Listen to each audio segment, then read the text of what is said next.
welcome, find a comfortable place, let the room grow quiet, and let the day set itself down. Tonight we'll drift, slowly and gently, through a tapestry of the Middle Ages, rivers that guarded kingdoms, hills that learned the weight of armour, and cities that listened to bells at dawn. You'll hear each story the way night prefers it, softly, beginning with a calm setting, the hopes people carried, the doubts that walked beside them, the forces that pressed from outside, the friends and teachings that steadied their hands, the moment when choice became history, and the quiet after, what changed, what lingered, and what the world remembered. Dates and names will arrive like lanterns, not thunder. Debates among historians will be offered as thoughtful whispers, never as noise. We'll travel from cool fields in Gaul to green valleys in the Levant, from frozen lakes to warm sea coasts, letting ground and weather speak as clearly as kings. Breathe a little deeper, and when you're ready, we'll open the first page together with a single steady line. Tonight you're listening to Part 1, Lechfeld, 955, a quiet turning in the heart of Europe. They say the plains remember before people do, and on the broad, breathing meadow by the Lech River, the summer of 955 drowsed beneath a pale sun, while the bells of Augsburg tolled like slow hearts. He rode there, Otto, a king not yet called the Great, the reins warm in his palm, the horse's breath a soft cloud, and behind him the long thread of Germany's levies, Swabians and Bavarians, Saxons and Franconians, banners whispering against the light. What did he want? Truly. More than victory, he longed for steadiness, an end to the anxious nights when watchmen peered toward the east, fearing hooves that came like storms and vanished like birds. The Magyar riders had carved their name into the rumour of Europe, arrows falling like fine rain, villages left with doors open to the wind. Otto wanted a future that did not flinch, and across the meadow the Magyars wanted the same thing in Amira's other hand, freedom to ride the old roads, to gather tribute the way a river gathers light, to prove that the steppes' breath still carried power wherever it wandered. They also longed for a horizon that did not close. Between these wishes, the Lech lay quiet, a ribbon of water glinting as if it understood nothing and everything at once. Yet desires are never alone. Doubt travels with them like a shadow at noon. Otto knew he stood over a mosaic of principalities that could chip under pressure. He remembered old rebellions and the way alliances can turn brittle when news travels faster than trust. Some of his men wore worry openly, the kind you hide with jokes at the campfire, hands cupped to the flames while the mind strays home. Bishops marched beneath crosses, murmuring prayers that sounded like a second wind for tired souls. But even prayers tremble when they approach the test, and the Magyars, deft and lean on their small horses, carried their own unease. The West had learned, walls had grown stronger, cavalry heavier, and the rains of arrows did not always find their mark anymore. The silence before battle can magnify every question until it is the only sound left. Then came the agents of the outer world with the bluntness that only reality knows. Reports of fires on the borders, rumours of Augsburg harried, the quicksilver raids that tested and teased, the sky thickening with summer dust. Weather leaned in, heat that drew sweat from the brow, dust that tricked the eyes, a wind that changed direction just when signals mattered most. Politics pressed its thumb. If Otto failed, the crown would not simply crack, it would become a mask that frightened friends and emboldened rivals. The Magyars, too, watched the clouds for omen and advantage. They were masters of the broken rhythm, of feints that led you into emptiness. of retreats that bled you from within. Help, when it came, wore many faces. There was Bishop Ulrich of Augsburg, steady as an old tree, lifting the courage of townsfolk and soldiers alike, his presence a cool hand on a fevered brow. There were the dukes who answered, Henry of Bavaria, with men who knew the Lech's bends, contingents from distant valleys who had never seen the steppe, but understood their children's sleep depended on what happened here. And there was the weight of change itself, armoured riders whose charge, if timed as a single breath, could break patterns that had ruled a generation. The old chronicles speak in careful lines, but behind their modest words you can feel the vitality of human bonds, the way a shouted order can become a promise fulfilled by hundreds of hands, and so the pattern unwound. The Magyars probed like needlework along a hem, sharp, precise, tempting pursuit. Some German contingents wavered. Some skirmishers muddied the morning into a dull ache. But Otto held the thread, pulled it, paced it, gathered it. He arranged his men so that shock would answer speed, so that the harvest of arrows would meet shields and patience instead of panic. When the moment finally widened, when dust and horizon lined up like door and key, the heavy horse moved, not as fury, but as a long, low tide. Lances levelled, prayers breathed through teeth, hooves beating a grammar the steppe knew well, but could not dismiss, and somewhere above it all, the bell of Augsburg seemed to strike inside the chest of every rider. The Magyar bowmen bent away, regrouped, cut left like wind skirting a hill, then met the pressure again and again until the famous rhythm fell out of step. Camps were taken, standards seized, the cunning unspooled. By afternoon, the meadow's hush had changed its meaning. Bodies lay where heat wavered. The river went on speaking in small silver syllables. Captains counted what could be counted. Messengers rode, faces set, carrying the shape of the day to those who would sleep easier for it. Otto did not crow. He sat a while in the saddle, dust making a thin film on the back of his tongue, and looked toward where the steppe, in imagination, met the sky, understanding that every victory is partly a farewell. The Magyar raids that had haunted the west receded after Lechfeld. A gate swung gently shut in the corridors of time, and the corridors echoed a little less. From that quiet, the outlines of another future grew clearer, a realm less bruised, a crown that could be placed later on a head already tempered by ordeal. Historians will argue about the sizes of the turning wheels, but no one doubts that something in Central Europe exhaled that day and kept breathing evenly for a long time. What remains is not triumph, but a calm inheritance, the knowledge that fear can fold when steadiness holds, that a community can become a single, slow heartbeat when it must, that prayer and iron sometimes walk side by side across a field and leave it softer, not harder, for having known them.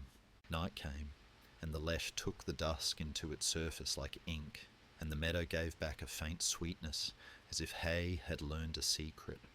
Somewhere on the far roads, riders returned to homelands that would now tilt in a different light. And for us, drifting with the tale, the scene widens, past the river and the bells, past the heat and the dust, to an older field where another hinge of history turned beneath a cooler sky.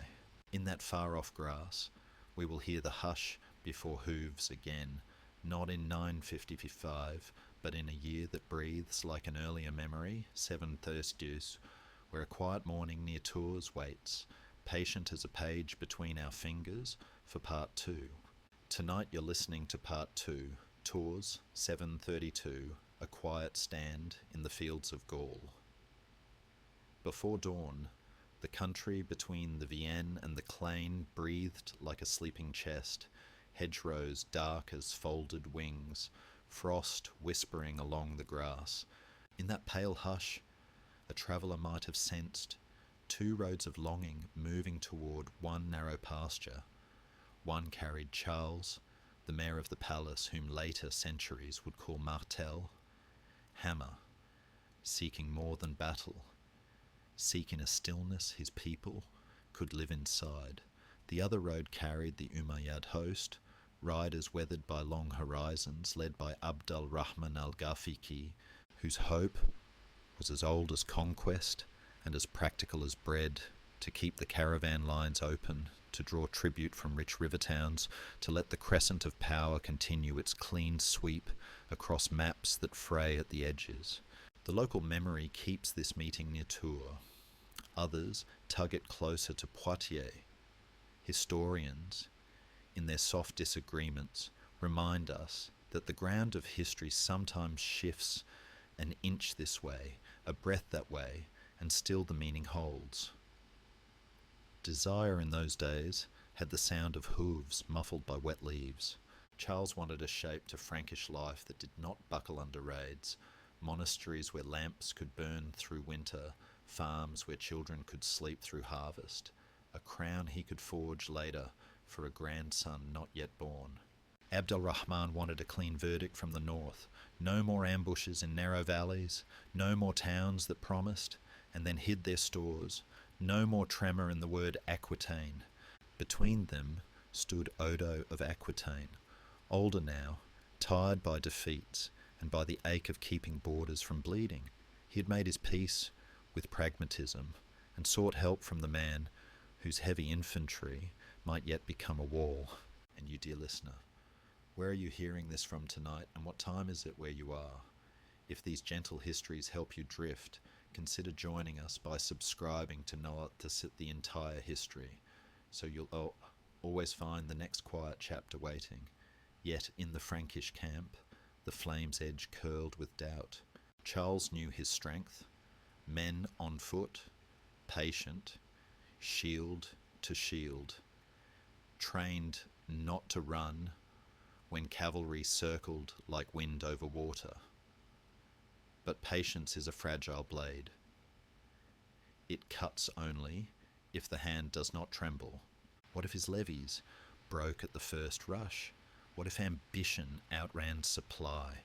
If victory crowned him with obligations he could not keep? He prayed, perhaps not with words, but with the old habit of setting his jaw. He would stand on high ground. He would let the cold be his ally. He would refuse the seduction of pursuit. From outside came the wide pressure of the world. The Umayyad army had moved through Septimania and Aquitaine like weather, and weather itself leaned in. Short autumn days, long nights that seeped into boots and bones, a grey light that turned distances into guesswork. Politics prowled the edges. If the Franks failed, the story of Gaul would turn. If the Umayyads failed, the confidence of their march along the Pyrenees would dull. Traders listened with one ear to rumour while cinching pack saddles. Monks kept copying psalms, the nib of the quill scratching slower as reports drifted through doors that wouldn't quite stay shut. Help, when reckoned later, looked like a handful of quiet decisions. Charles chose a hill, some chronicles say a wooded rise, where cavalry could not unfurl fully. He kept his men packed as if warmth itself required discipline, ranks layered like the growth rings of a patient tree. Odo's remnants brought knowledge of the enemy's habits, the arc of their advance, the silk thread of overconfidence that sometimes trails a successful army. And there was the ally no one names in the lists, the season, its chill that numbed a riding hand faster than a standing one, its short light that made commanders count hours like coins. The day itself unfolded without spectacle, because restraint has few gestures. The Umayyad skirmishes came first, thin as reeds, feathering the line with arrows. The Frankish shields held with the small music of wood on wood. Probes pressed the flanks, the line absorbed them like a field taking rain. When the main cavalry push came, it arrived not as thunder but as layered breath, horses working, men calling, the ground's quiet grammar turning to a steady drum. Abidi al-Rahman sought a seam, the seam refused to open. Somewhere in the eddies, perhaps when a portion of his force turned to guard the camp, heavy with plunder, the pattern loosened. The Franks did not chase the loosened thread, they gripped it. In the confusion, Frost shouts, the white of a frightened eye, Abd al-Rahman fell. Not a trumpet note, not a flourish, just a man removed from the living, and with him, intent unpinned. Evening gathered quickly. The Umayyad host, deprived of the hand that drew its line straight, began to drift back through the same wintering hedges, their departure as unguarded as breath fading in cold air. Charles did not turn the field into a slaughter. He stayed within himself, letting night finish what discipline began. In the weeks after, patrols found the enemy camp gone, the booty scattered or reclaimed, the roads a little safer for a little while. Scholars will debate what was decided here. Some will say the West, and their voice will carry further than their citations.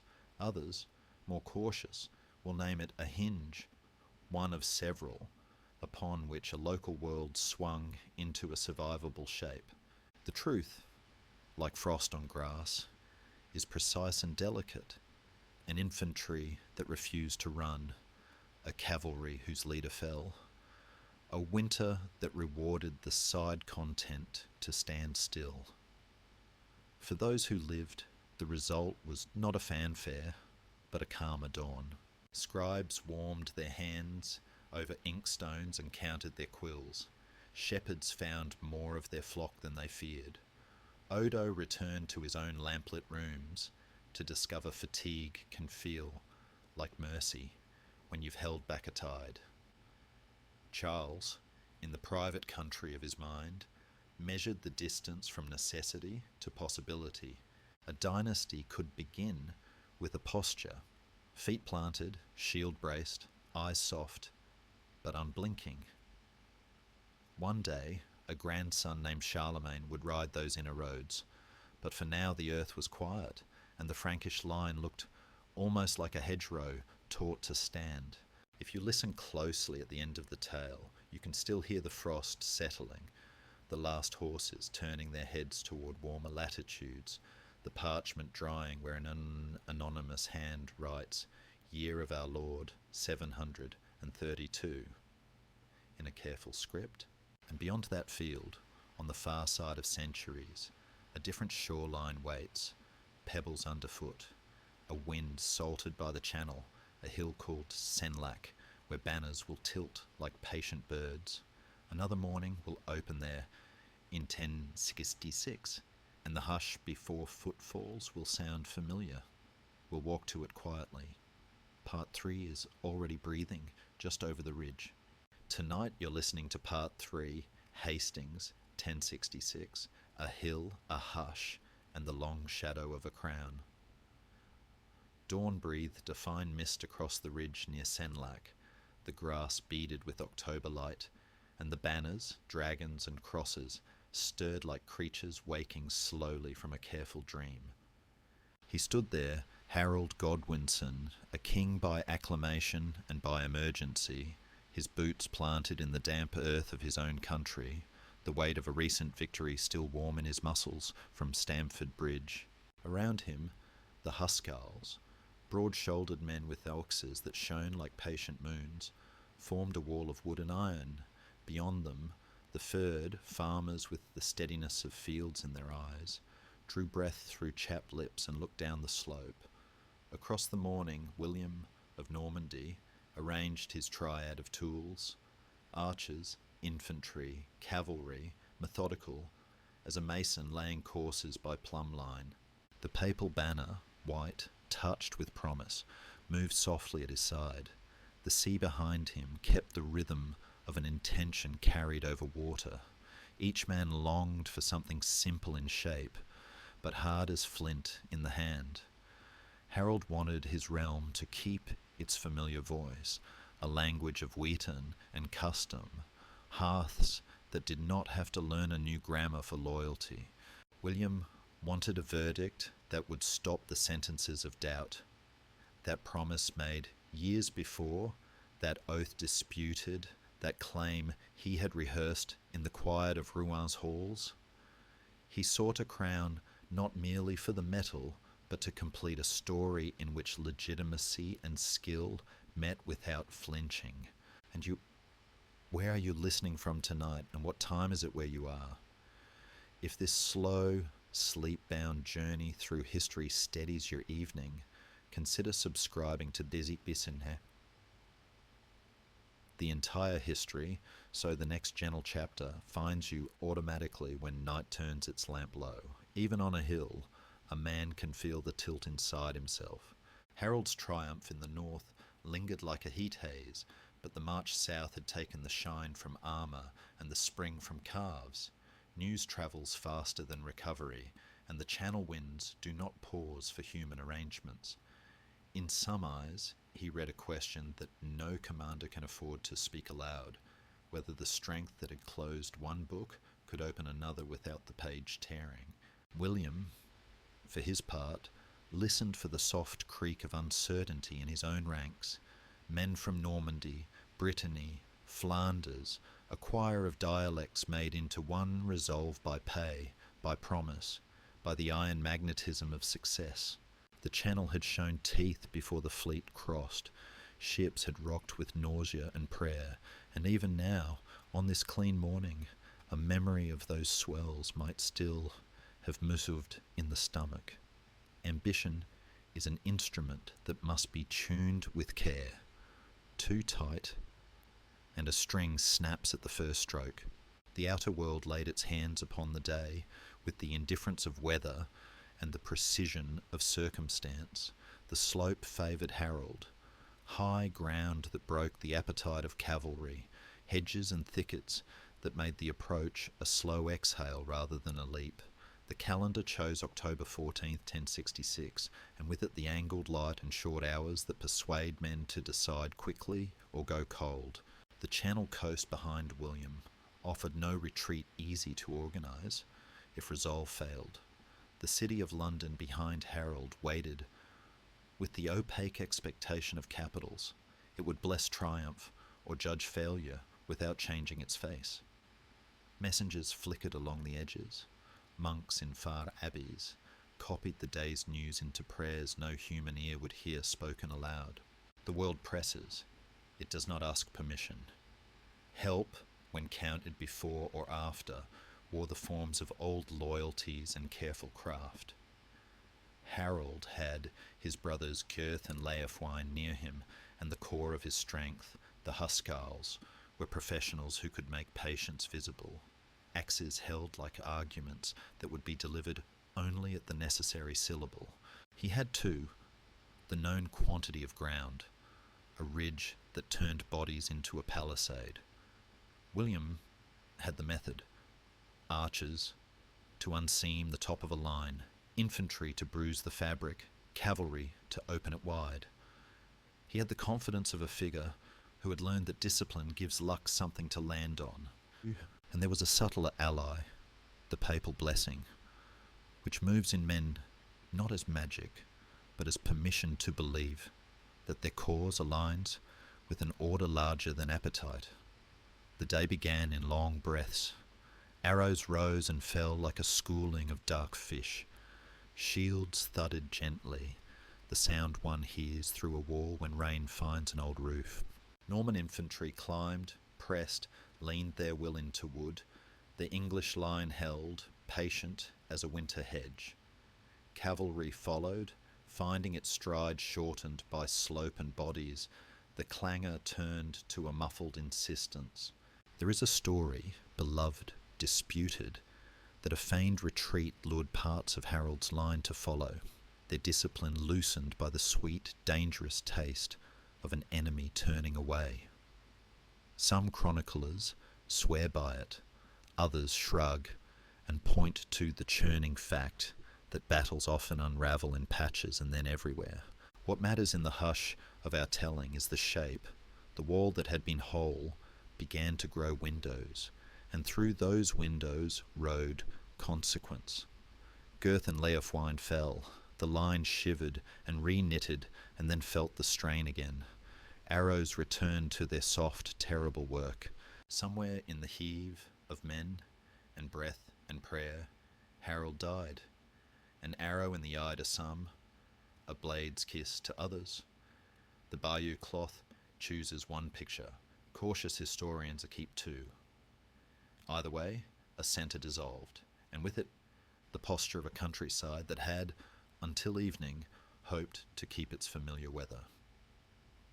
Twilight came like a verdict spoken in a low voice.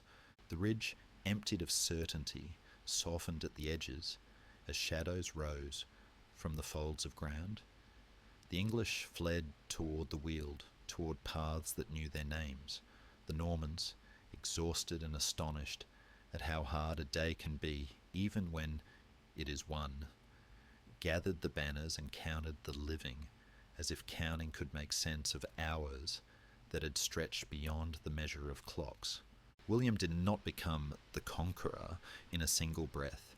He became it in the slow gearwork of the months after, marching on London, building castles as if staking stones into a new grammar, granting lands that would braid a fresh hierarchy, letting a new language drip into kitchens and courts until it flavoured everything. Castles grew like stern flowers. Law rephrased itself. The island learned to dream in two tongues at once. Yet even conquest leaves a tender residue when seen from far enough away. In the silence after the telling, one can still hear the ridge breathing back into itself, the dew reforming on trampled stems, the low murmur of men asleep, too hard to dream. The long legacy stretches. An England recast, a nobility with different names, a literature that will one day fold French into English until the words themselves carry the memory of this hill. And somewhere eastward across seas and centuries, another field waits under a hotter sun. Anatolia stretched like a lion at rest, a fortress named after a city not far away. There in 1071, a different hinge will turn, its quiet heard in the way empires learn humility. The road leans toward it now, the dust of Manzikert rising gently, like a veil lifted by a patient hand. Tonight you're listening to Part 4, Manzikert, 1071, a quiet unthreading at the roof of Anatolia. The plateau breathed its thin, sun-dried air, and the stones around Manzikert held a pale heat that felt older than kingdoms. Beyond the town, the hills folded like sleeping animals, and the road ran east as if it were thinking of Persia. Romanos IV, Diogenes, rode there with a wish that had the shape of restoration. He wanted the frontier to stop flickering, wanted farms behind the Taurus to hear only the wind, wanted the restless commanders at court to find their reflections steadier in the bronze of imperial basins. Alp-Arslan, hawk-eyed and deliberate, moved with a different wish that rhymed with the first. He wanted space for his people to graze, to pray, to carry news from Khorasan to Aleppo, without paying for each mile in worry. Wanted treaties to be real promises, and not the chalk lines rain erasers. Between them lay the old Byzantine habit of grandeur and the new Seljuk grammar of speed, arrows, and the patient theatre of the steppe. In the imperial camp, tents shone like small moons. Mercenaries spoke in several accents. A few veteran officers measured the light with the thrift of men who had watched days turn hard without warning. Some chroniclers will tell you that Romanos was resolute and calm, others that he was overconfident, courting distance from the court's soft knives. Historians, in their gentle disagreements, remind us that a man can be both, brave enough to ride out, tired enough to misread silence. And you're listening somewhere in the hush of your own night. Where are you from? And what time is it there? If these slow histories help your eyelids grow warm and heavy, you're welcome to subscribe to the Kaichakta, the entire history. So each next chapter finds you softly, right on time. Inside each desire there is a shadow that walks beside it. Romanos felt the weight of factions like a hand on his shoulder. The Daukai, the old aristocracies of the capital, the way a purple robe could feel like chainmail if the Senate breathed the wrong way. He needed a clear public victory to quiet corridors and steady the coin. Yet clarity is a rare climate in borderlands. His army, tagmata polished by ritual and drill, stood alongside contingents raised in haste, Armenian and Frankish elements, Turkic auxiliaries whose loyalties were measured hour by hour in the coin of prudence. Alp Arslan, fresh from the east with campaigns dangling behind him like prayer beads, had his own hesitation. He had not come to crush Constantinople's long memory, only to teach it how to respect a horizon that moved. The Seljuk tents were sparse, their baggage light, their confidence less a drumbeat than a still pool with the sky laid on it. The wider world leaned in with its indifferent insistence, terrain that rewarded eyes more than armour, light that made distances deceive, a dry wind that turned mouths into cotton. Scouts' reports crossed and tangled. Rumour walked faster than discipline. Politics too pressed from far away. If Romanos failed, the knives would come out behind him. If he delayed, the court would carve his name into a cautionary tale. If Alp Arslan misjudged and was pinned, he risked the slow bleed of attrition that no horse can outrun. And yet there was help for each. Loyal officers who still conjured Rome when they touched their spear shafts, frontier lords who knew the smell of Seljuk horseflesh and the way their arrows came like whispered rain. For Alp Arslan there were the riders who understood the steppes catechism by heart, the feint that becomes truth by repetition, the circle that looks like retreat until it closes. So the day unfolded with the light tread of inevitability. Romanos advanced in divided bodies, Manzikert and Kliat, pulling at his attention like two children with fragile toys. Orders went out thin and came back thinner. Skirmishers embroidered the edges. The Seljuk bows began their soft transcription on shields and saddles, a cursive that says, "Patience wins." When the Emperor's line extended and then wavered, Alpine air, or something like it, seemed to blow through the ranks. Some pressed forward toward a victory they could almost see. Others checked their step, as if the ground had turned to glass. The Seljuks opened, invited, curved back, then breathed together and closed. Not a crash, more a long, slowing embrace. At dusk, Romanos gave the order to recall, a practical gesture that on another field would have meant home. Here, with dust and echo and a nervous rear, it read like loosening a knot. There are tales, ardently told, cautiously doubted, of a betrayal at the back, of Andronikos Doukas raising the standard of retreat too soon, of politics arriving in the last worst minute. Careful voices remind us that confusion alone can imitate treachery perfectly. In that dimming light, the Seljuk crescent touched, then wrapped, then tucked the imperial army into itself. Romanos fought, was wounded, fell, rose, and finally was taken, a prisoner whose poise would surprise even his captors.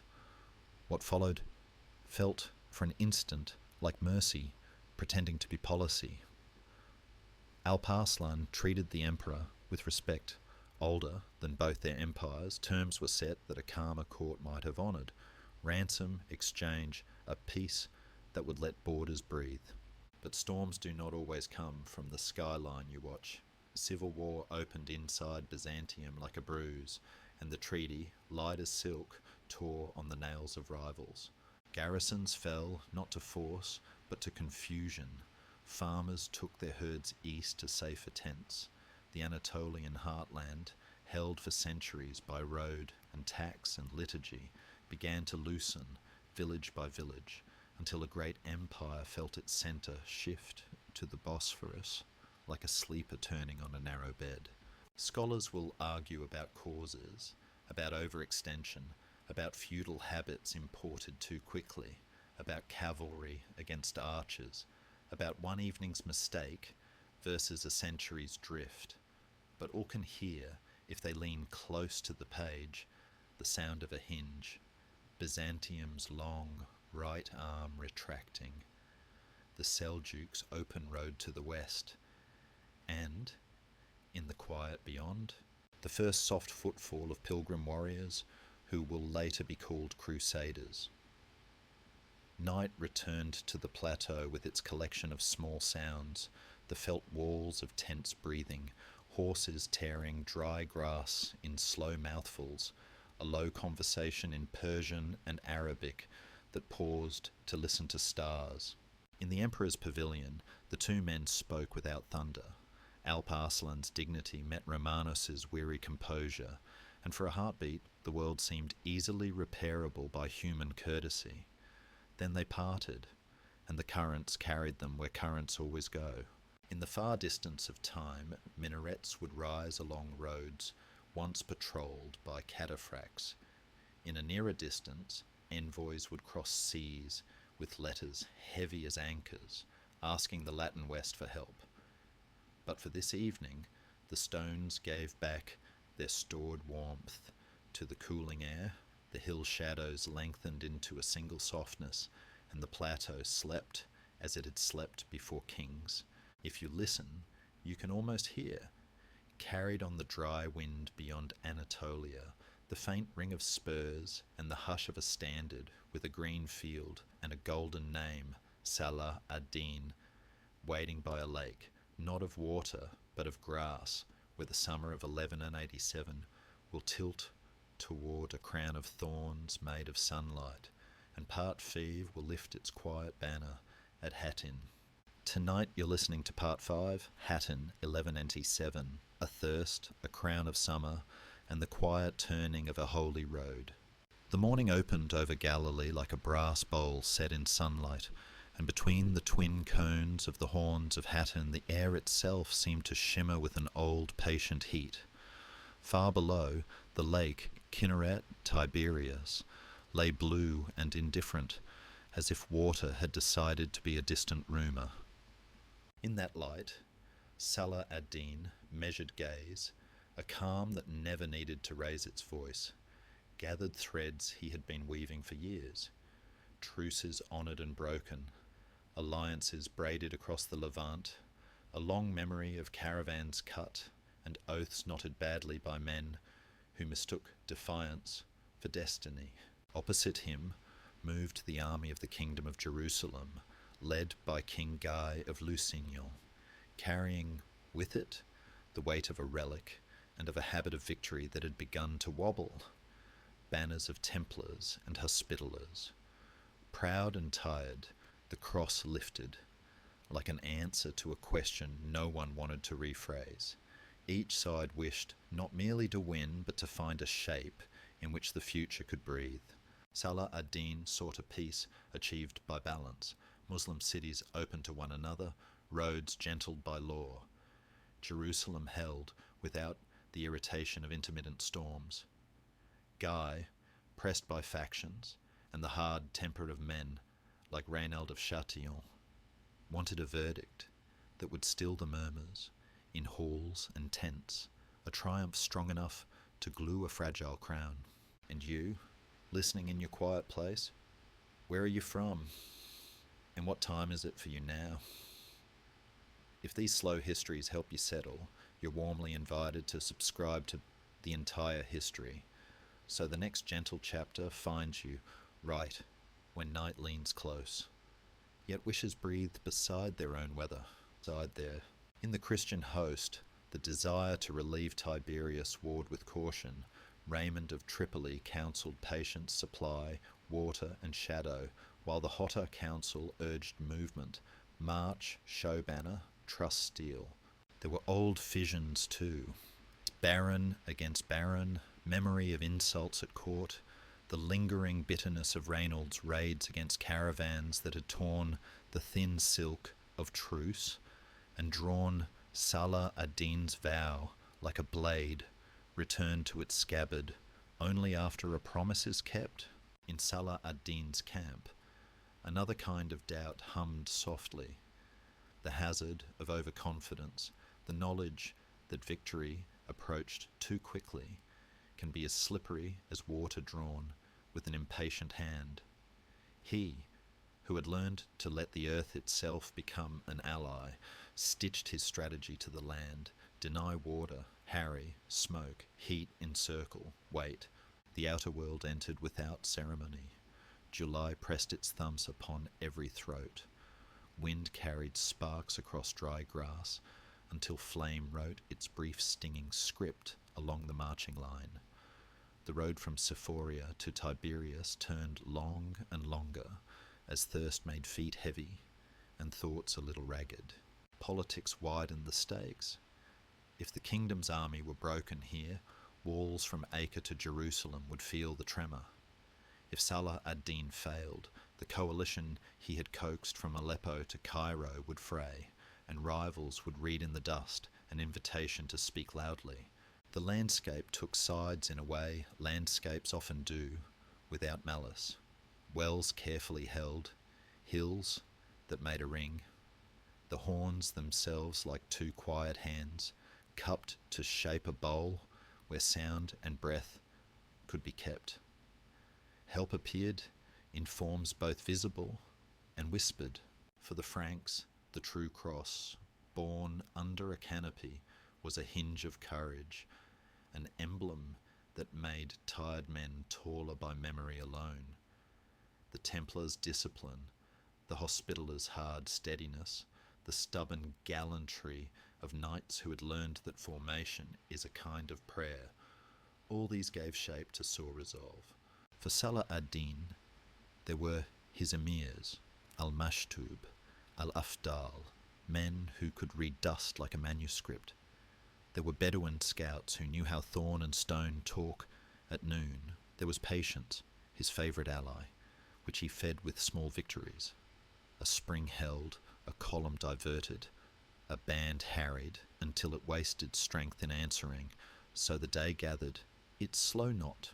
Guy's army moved off the safer ground at Sephoria, pulling a long train of hope into a geography designed to thin it.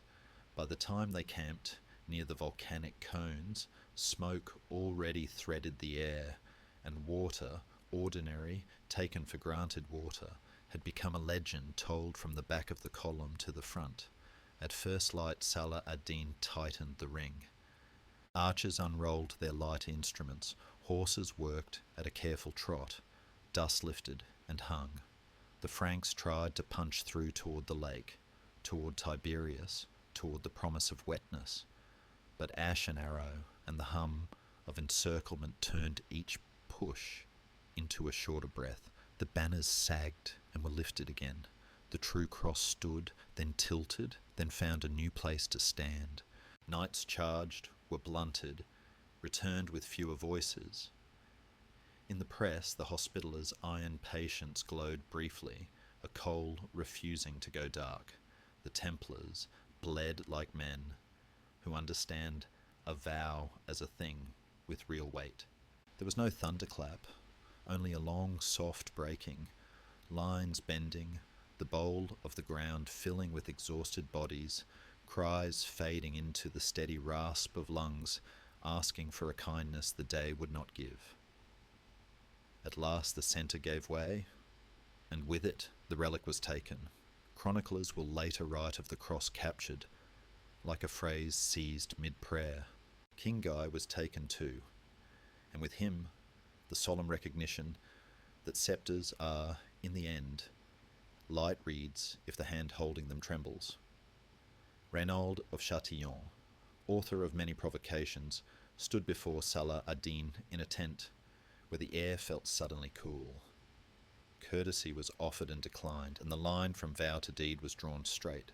It is said Salah ad-Din slew him with his own hand, an action both judicial and intimate, closing a ledger that had been open too long. The rest, prisoners under canvas, were given water they had been denied on the field, a small mercy that felt like a bell rung in a storm. The aftermath unfolded with the quiet certainty of a long imagined map.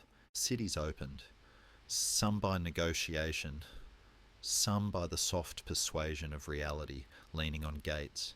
Acre, Nablus, Jaffa, Ascalon, names like beads passing through the fingers of a single intention. Only Tyre held, a rock for later tides to work at. Jerusalem, when it came into view, did not receive a sack like the one remembered from 1099. The surrender in October was negotiated with terms that let families leave, that let the city breathe in a new key without being broken. Scholars will debate Hattin's magnitude. Is it a hinge that swung the whole door, or one of several hinges on a very old frame? But the dust you can still taste in the chronicles tells a simple truth. Thirst and patience, ground and restraint, an army that moved too far into a bowl, a commander who knew that sometimes the earth is the best general.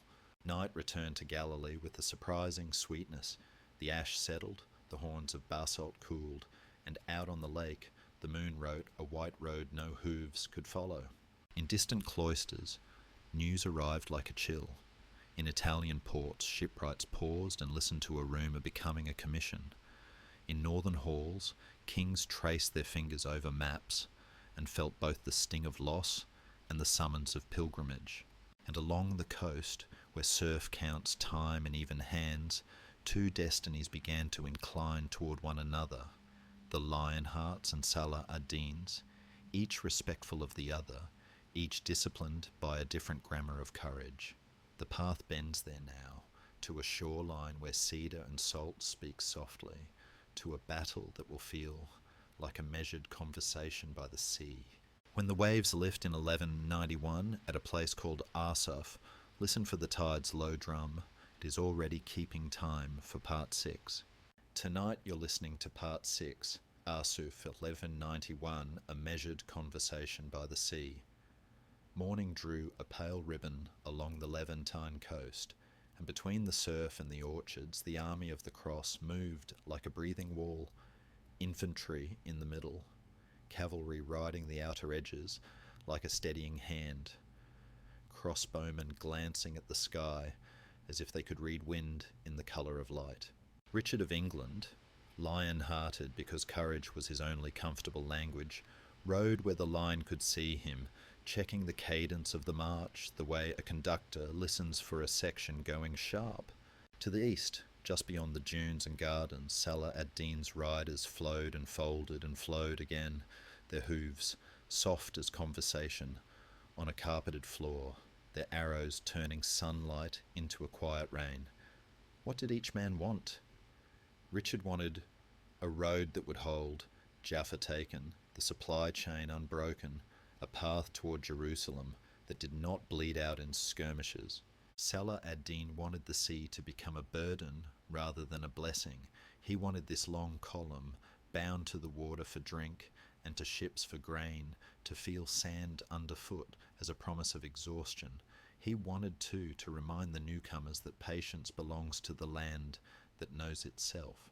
Between these wishes, the waves kept their gentle arithmetic, lifting and laying down, as if counting the beats between provocation and reply. Desire carries its own small tremors. Richard knew that discipline is a candle that gutters in wind. The Hospitallers and Templars, proud in their black and white, took insults from the skirmishers like men swallowing vinegar, necessary, stinging, hard to do for long. In the centre, the infantry held to a principle older than any crusade. Shields keep time, feet keep time, breath keeps time. But the march was a daily hunger. Dust salted the tongue, armour warmed until it felt like a second sun, and the rumble of the sea, comforting at dawn, could by noon sound like a reminder that you were pinned to a narrow world with only two directions, forward and back. Salah ad-Din's emirs had their own discipline to manage, to nip and not lunge, to spend courage slowly, to trust the long textile of harassment rather than the single cut of a charge. Hawks do not dive at every flicker. The lesson is simple, the keeping of it hard. The outer world made its usual unobtrusive demands. Heat pressed words flat. Orchards offered shade that belonged to no one and everyone. Farm walls made angles where men could be trapped by their own surprise. The politics of the weak leaned over the field. If Richard broke, the coast could fold like wet paper. If Salah ad-Din failed to shake this moving fortress, the siege ladder would be laid against Jaffa and then perhaps against something dearer. Ships paced the march offshore, their sails like white commas in a long sentence. Sometimes a shout to the water brought back a shout from a deck, thin and cheerful, a reminder that provisions had an author and a destination. In the cities behind each army, rumours crowded doorways like cats at evening. Help wore its familiar quiet faces. Richard's ear for arrangement, reserve here, relief there, the lanes through which a counterstroke could run without tripping, was the sort of intelligence that looks like instinct, only after years have burned off the explanations. The Italian crossbowmen, Genoese and Pisan, drew and loosed with the craftsman's patience. The score of their work stitched a second skin onto the infantry's shields. The Hospitallers and Templars, bridling under taunt, still obeyed, until they didn't. For Salah ad-Din, there was the sea of horsemen who knew how to be everywhere, except where the enemy wanted them, and there was the moral reservoir of a cause knit to land and law. He was not trying to win a throne in a day, but to keep a country inhabitable for generations. The grammar of his warfare, pressure, release, encircle, sting, was beautiful when read from above, demanding when lived inside. The hinge came in a breath that had been growing for hours. The Hospitallers on the right pelted, jostled, seeing gaps open like thirsty mouths, at last lowered their lances and went. Whether Richard had already meant to loose them, or whether they leapt a heartbeat before the signal as a matter of ink and temperament, in the soft version we keep for bedtime, both are true, because necessity and command often arrive wearing each other's coats. The charge struck like a bell struck under water, not loud but deep, a tone you feel in your ribs. Richard widened it, sending the line forward in gathered segments, lances making bright threads through dust. Crossbows paused, then found new angles and sang again. Infantry stepped from march to shove. The Templars on the left mirrored the surge, white mantles moving like small sails caught by a better wind. Salah ad-Din's riders, so at home in motion, gave ground and then reposed themselves, arrow songs bending into defence. The morning that had begun as a long sentence became punctuation upon punctuation, dashes, commas, and then a firm period. And then the sea's breath returned. After the collision, after the neat geometry of formations became the blur of men, close enough to smell each other's fear and courage, the Frankish line did not untidy itself into pursuit. It reknit. Richard's hand, recognizable even to those who could not see him, held the army on its hinge. Salah ad-Din, informed by years of keeping a whole horizon in his mind, withdrew with care rather than vanity, saving strength for the chapters still unwritten.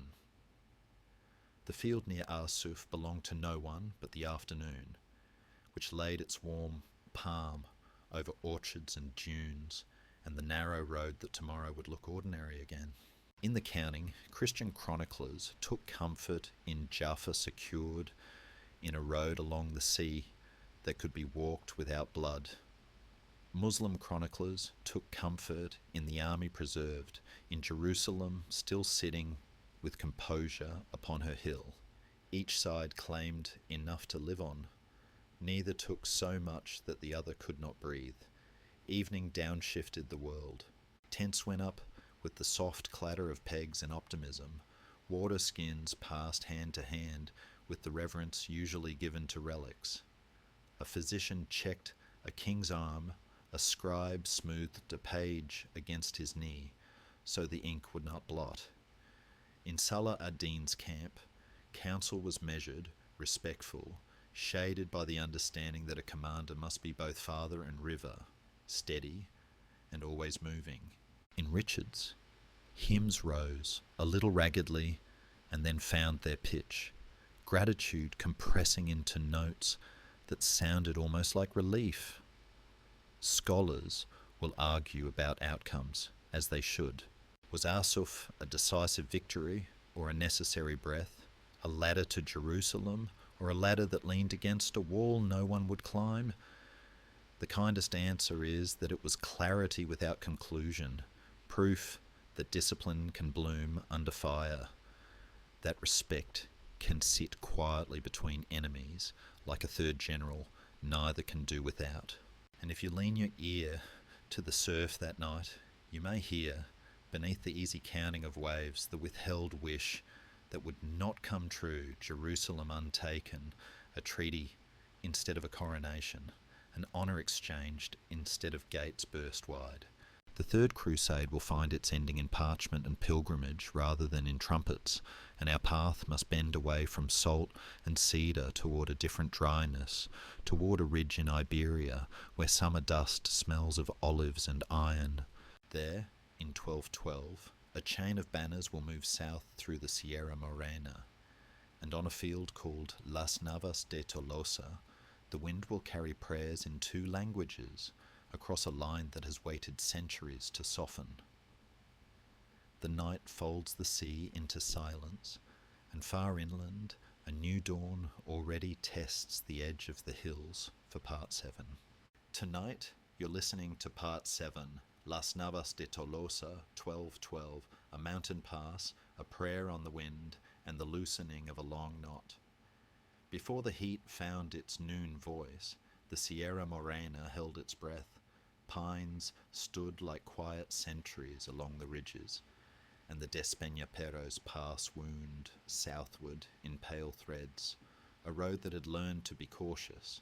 Out of the northern hills came banners stitched by different hands, Castile's castles, Aragon's bars, Navarre's chains that glinted like river scales in early light, and beneath them marched men who did not share a single language, but had decided, for a handful of needed days, to share a single pace.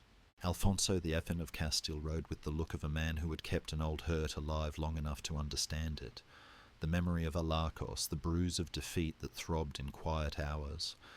At his side moved Pedro II of Aragon, courtly and quick, and Sancho VII of Navarre, tall as an unexpected door.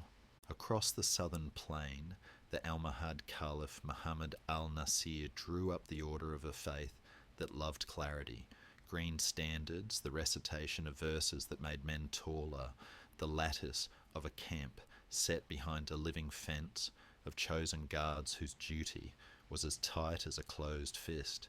Each side's wish was simple in its outline and heavy in its consequence. The Christian coalition wanted a road to open, cities unshuttered, tribute lines reversed, the Reconquista's long sentence punctuated at last by a clear mark. The Almohads wanted the north to learn patience again, to turn back through the pass and return to their provincial quarrels, while Al-Andalus breathed as one body under a single creed. Between these wants, the mountains listened, as mountains do, without judgment. Inside the wishes, shadows kept step.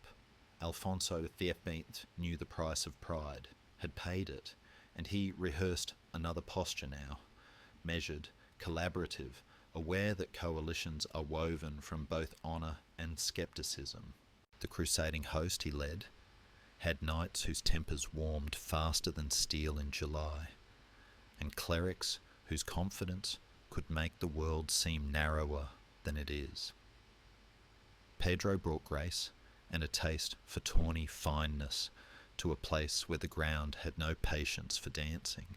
Sancho carried a reputation for reach and stubbornness, both useful in country where the last mile always argues. In the Almohad camp, a different doubt murmured. Al-Nasir had numbers and position, and the calm of a theology that calls the world to align itself, but strength, held too tightly, can turn brittle. His black guard, men sworn to hold the Caliph's centre, ringed by chains like a psalm made iron, offered certainty that borders on illusion. No chain is stronger than the hands that fasten it when heat and dust and fear begin their small work. The outer world set its terms, a summer wind that tasted of resin and stone, slopes that stole breath from the unconditioned, a pass whose turns multiplied a commander's caution. Scouts went out and came back with half maps. Rumour, as usual, arrived with full confidence and empty pockets. Politics pressed like a thumb. If the coalition failed, each king would return to a court sharpened by blame. If the Almohads failed, the great arc of their western dominion would begin to wobble, and distant cities would listen for the first crack as for rain. Priests lifted reliquaries. Imams threaded certainty into simple words. The day asked no permission to begin. It simply opened like a hand. Help came, disguised as humility and as local knowledge.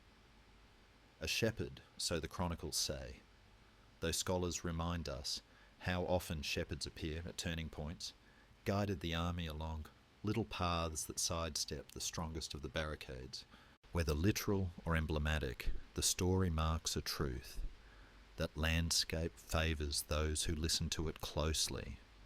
The military orders, Templars and Hospitallers, and the warriors of Calatrava wrapped their vows around discipline and formed a spine where hot blood might otherwise pool at the edges. Alfonso held reserves. Pedro managed flanks. Sancho watched for the seam that shows for only a heartbeat and then becomes legend.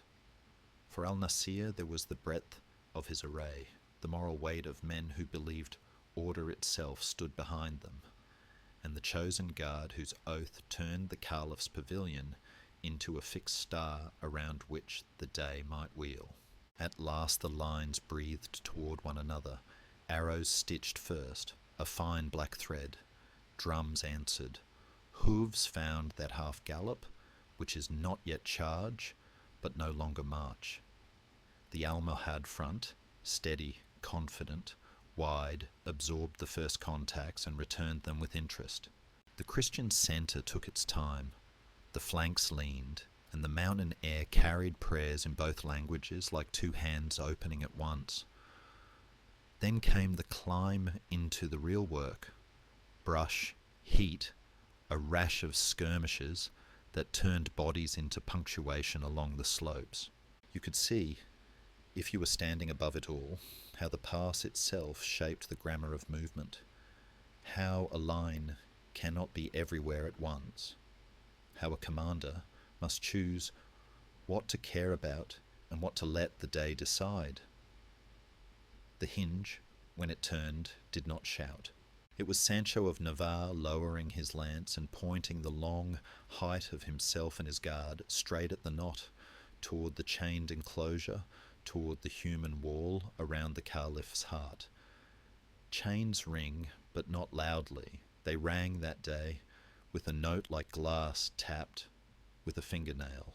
The blackguard stood, as oaths require, and in standing they made an anvil on which allied hammers could finally agree about where to fall. The Navarrese cut, others shouldered through. What had seemed an idea, invincibility made into a perimeter, became metal under stress, and metal under stress begins to sing before it breaks. The pavilion trembled, the centre bent, confidence that most delicate of weapons lost its edge. Al-Nasir withdrew with dignity rather than illusion, preserving himself and the remnant of order as the field shifted tone from contest to certainty. Afternoon spread like a slow cloth across the plain. The Almohad line dissolved not into panic, but into the mathematics of distance, each man seeking the version of south that might still be meaningful when night arrived. The Christian host, surprised at how quickly weight can slide once a single stone moves, gathered trophies that would later feel heavier in memory than in hand. In the palaces of Seville and Marrakesh, messengers would bring a careful telling. In cathedrals and town squares of the north, bells would say what bells always say when humans need them to sound like fate. Yet, historians, breathing evenly in quieter rooms, will remind us of scale. Las Navas did not finish the Reconquista in one noon. It broke a posture, tilted a future, taught cities their vulnerability, and told kings which doors might open if they knocked with patience. Baeza and Ubeda felt the lesson soon. Cordoba and Seville would learn it in later years, under different suns and different saints. Evenings sorted the field into silence. Pines released their resin into cooling air. The pass gave back the footfalls it had borrowed all day. There were prayers of thanks and prayers of mourning, and in the pauses between them, men drank water with the astonishment of children. Alfonso the Faith, who had carried a Lacos like a stone in his pocket, turned it over at last and found it lighter. Pedro measured glory with a courtier's eye and found it burnished but not gaudy. Sancho, whose chains had cut chains, sat a while, with the quiet that comes after a clean deed. Far away, clerks uncapped ink and made the year 1212 sit straight on the page. A long frontier had loosened, not broken.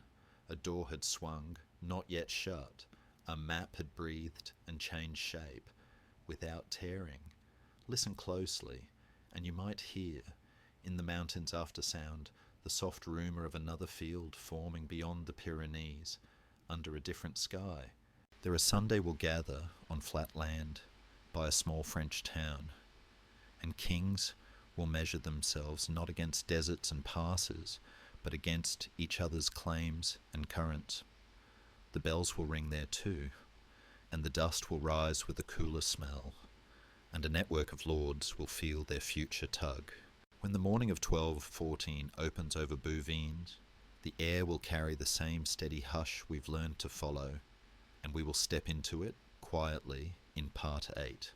Tonight you're listening to Part 8, Bouvines, 1214, a Sunday field, a braided crown, and the hush before law learns a new voice. The last Sunday of July stretched wide and pale over the flat land near Bouvines, a quilt of fields stitched with lanes and hedges, the air warm enough to slow a man's breath and sweet with the faint green smell of cut hay.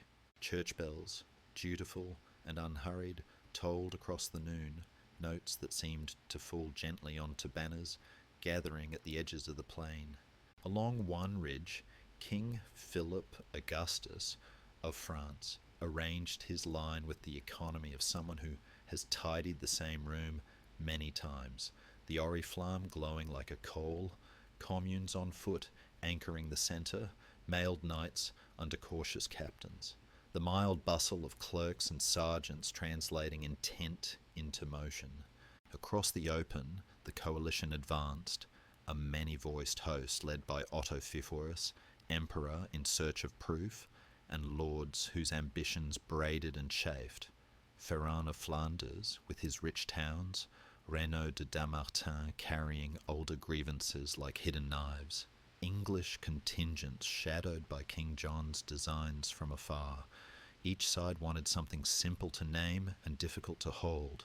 Philip wanted a France that did not need to glance over its shoulder when it spoke, royal authority that felt like weather rather than argument.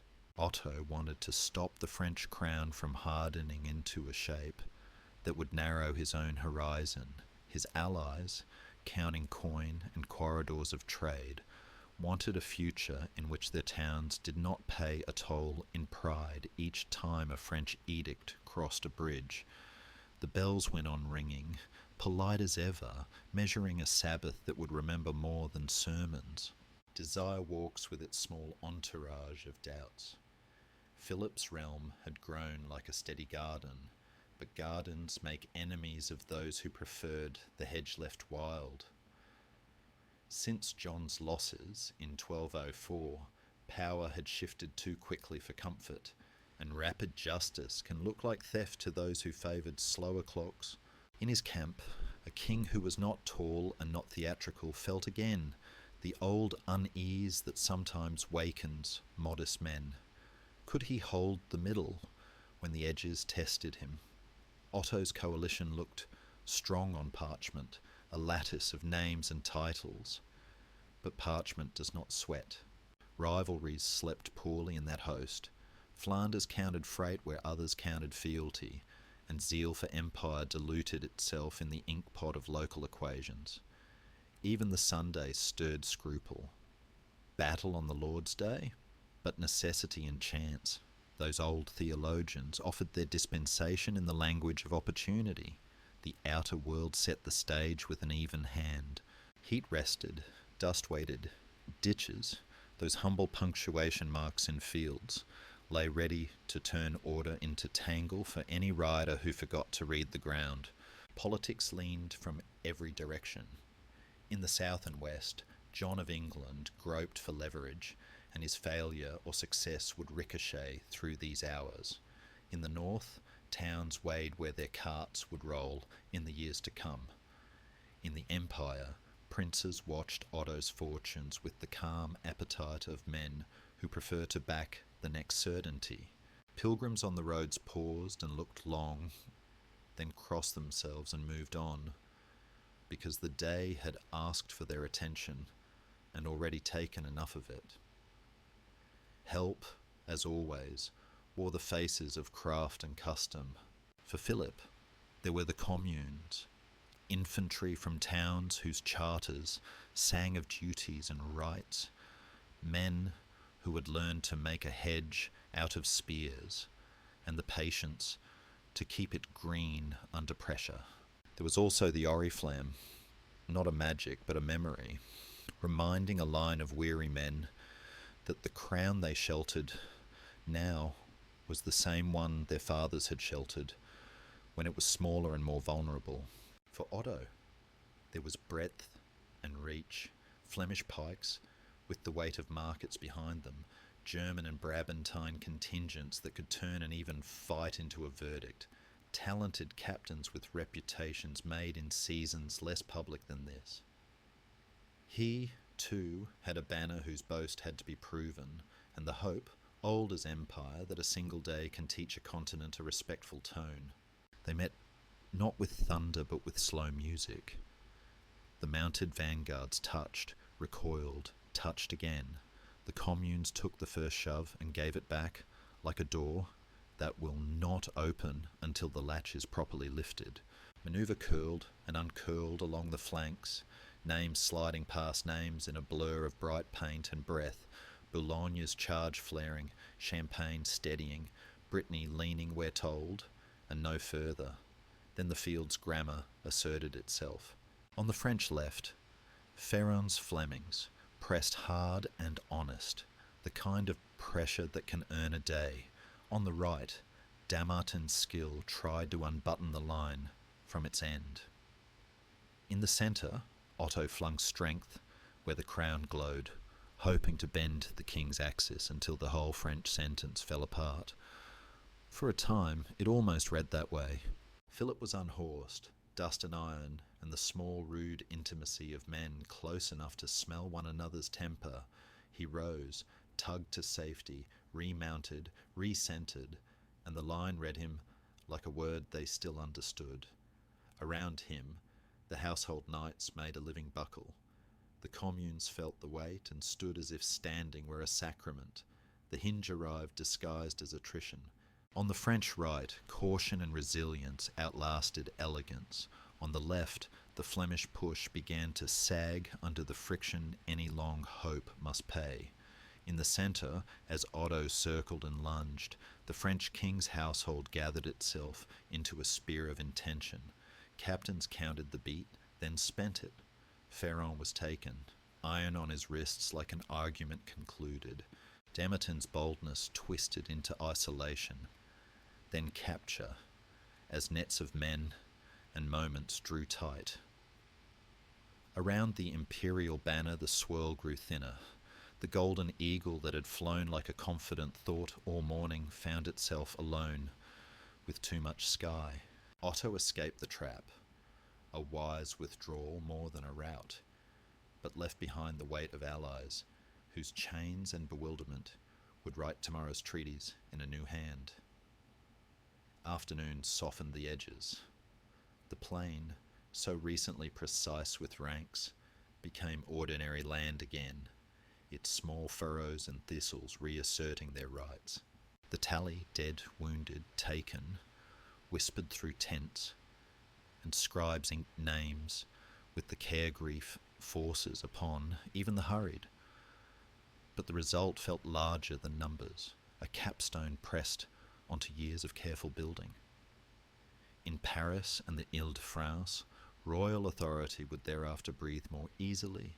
Charters and courts would learn to speak in a single register more often than not. In Flanders, in the Empire, in England's councils, men lifted their heads into a future that had changed key in a single Sunday. Scholars later would call Bouvines a cradle for national feeling, a birth certificate for a state that had been gestating in ledgers and lawsuits. Cautious voices would remind them that nations have as many birthdays as candles. The plain itself said nothing. It merely cooled. Evening laid its clean cloth. Priests who had worried about the Sabbath now said masses of thanksgiving for the living and requiems for the dead. The oriflamme rested like a banked ember. Campfires put out their small particular stars. Philip, never a trumpet, moved among his men with the shy gravity of someone who understands that history is a patient book, and today perhaps he has written a paragraph it will not erase. Far away, English plans withered on their own branches. Closer by, merchants calculated the way river tolls would probably curve. And on the horizon of our long walk, another field waits, colder and more fragile underfoot. There the armour will ring upon ice, and the wind will carry a choir of skates and hooves across a frozen lake whose name trembles softly in two languages. When spring leans toward 12:42 on Lake Pipus, listen for the thin singing of steel on winter. Our path glides there next, a white page awaiting part 9. Tonight you're listening to part 9, Lake Pipus, 12:42, a white page, a dark wedge, and the soft singing of winter. The morning breathed thin and glassy over the ice, and Lake Pipus lay like a polished shield between forests that still remembered wolves. Along its edge, the reeds wore a fragile crust, each stem holding a grain of frost, like a candle holding a last bead of wax. Alexander, Novgorod's young prince, measured beyond his years, brought his people to the lake, not for drama but for shape, wanting a frontier that would stop rippling under every wind from the west. Opposite him came the mailed company of the Livonian order with their allies, Teutonic discipline wrapped in white mantles and black crosses, a wedge of confidence pointing east under a cold sky. The wishes were old and ordinary. Novgorod sought to keep its markets and its prayers untroubled, to let barges move along the Volkhov and bells speak their slow language from St. Sophia's galleries. The crusading order wanted to neaten the map, to press Latin lines into the parchment until the wood and ice country learned to answer in one voice. Between these wants, the lake offered a field no one owned, frozen enough to carry the weight of resolve, slick enough to punish a hurried step, and wide enough that doubt had room to walk beside every intention without bumping shoulders.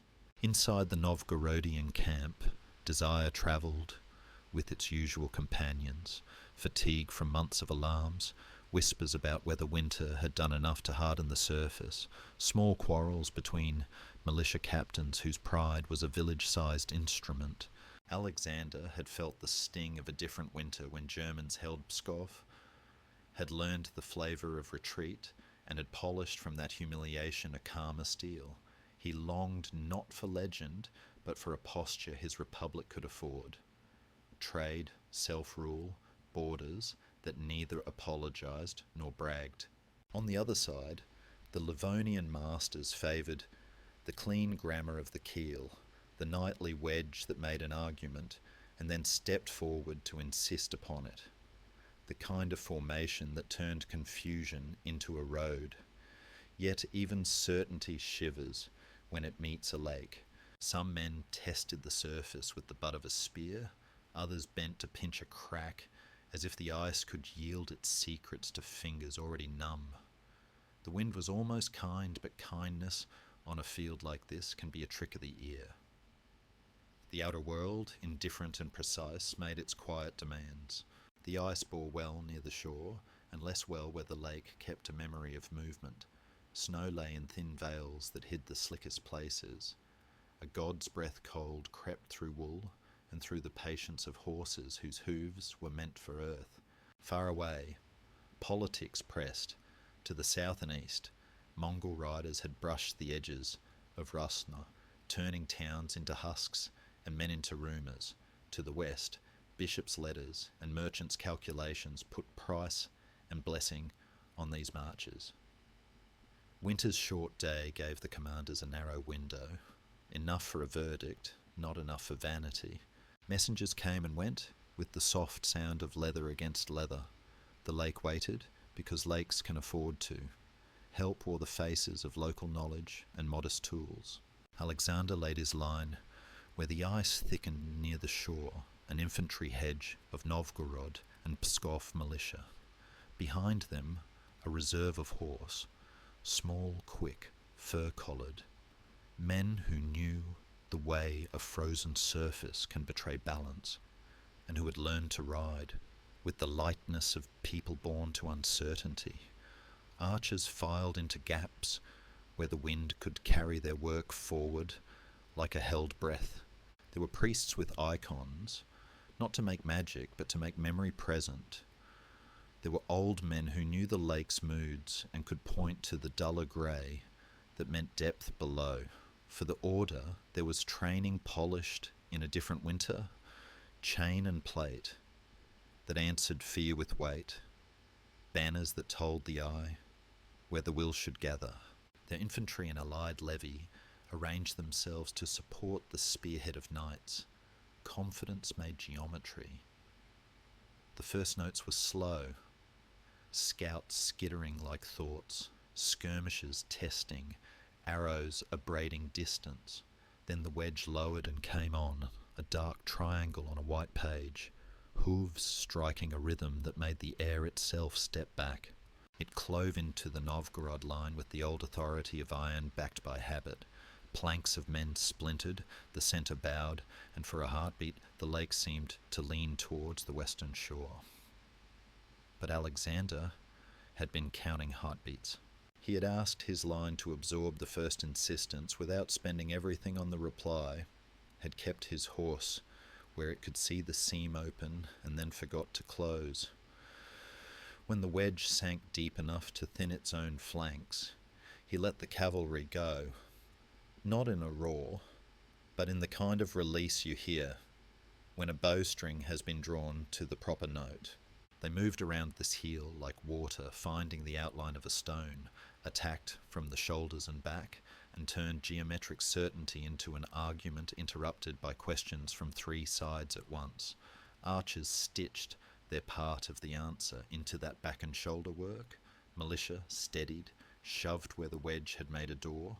Here, the legend grows invitation. Songs will later say the ice cracked and swallowed crusaders whole, a justice written in cold. Careful voices remind us that spring ice can be treacherous in patches, but that drowning plates of nights would have left traces firmer than poetry. Perhaps there were fractures, slicknesses that fleeced the hooves and knees of heavy men. Perhaps the lake merely helped in the way terrain always does when one side has designed the day around it. What matters in our calm recounting is the shape. The wedge stalled, then frayed. The small horsemen of Novgorod and their Finnic cousins worked the edges with a hawk's patience. The infantry, recovered from that first cold bite, held a line as unromantic and necessary as a winter fence. By midday's narrow light, the field had chosen its tone. The order's banner retreated, a dignity preserved not for pride, but for survival. Prisoners were taken with the quick, practical gentleness of men who know exchange is wiser than slaughter when winters are long. Alexander did not extend the pursuit until anger lost its breath. He gave the lake its victory and kept his own in a scale the city could live with. Pskov would be reclaimed. Raids would be slowed. The West would learn a new respect for the eastern shore of these waters, and Novgorod would keep trading furs and wax and the quiet courage of a people who prefer ledgers to epitaphs. Later painters would give the prince a halo of ice, and stage designers would make the frozen lake sing under the feet of actors.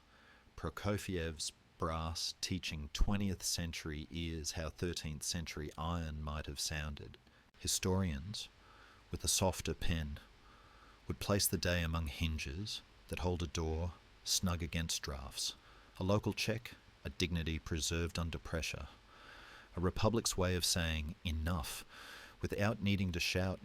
Evening arrived early, as northern evenings do. The lake exhaled a slow fog from its scraped places.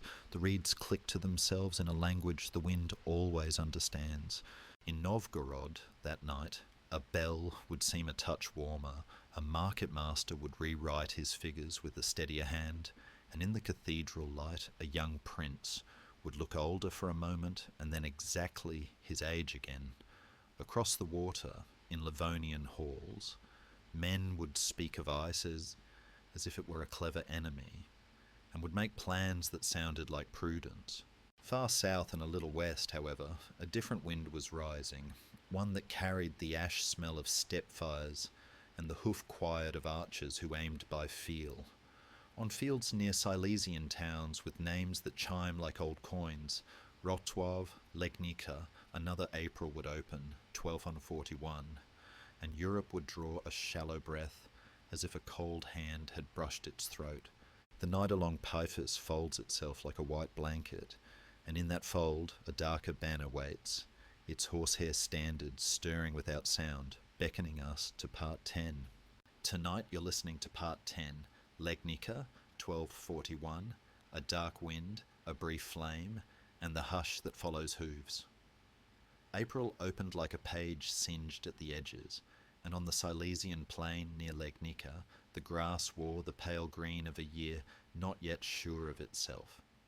Smoke travelled ahead of the news and trailed behind it, so that travellers could taste rumour before hearing it spoken.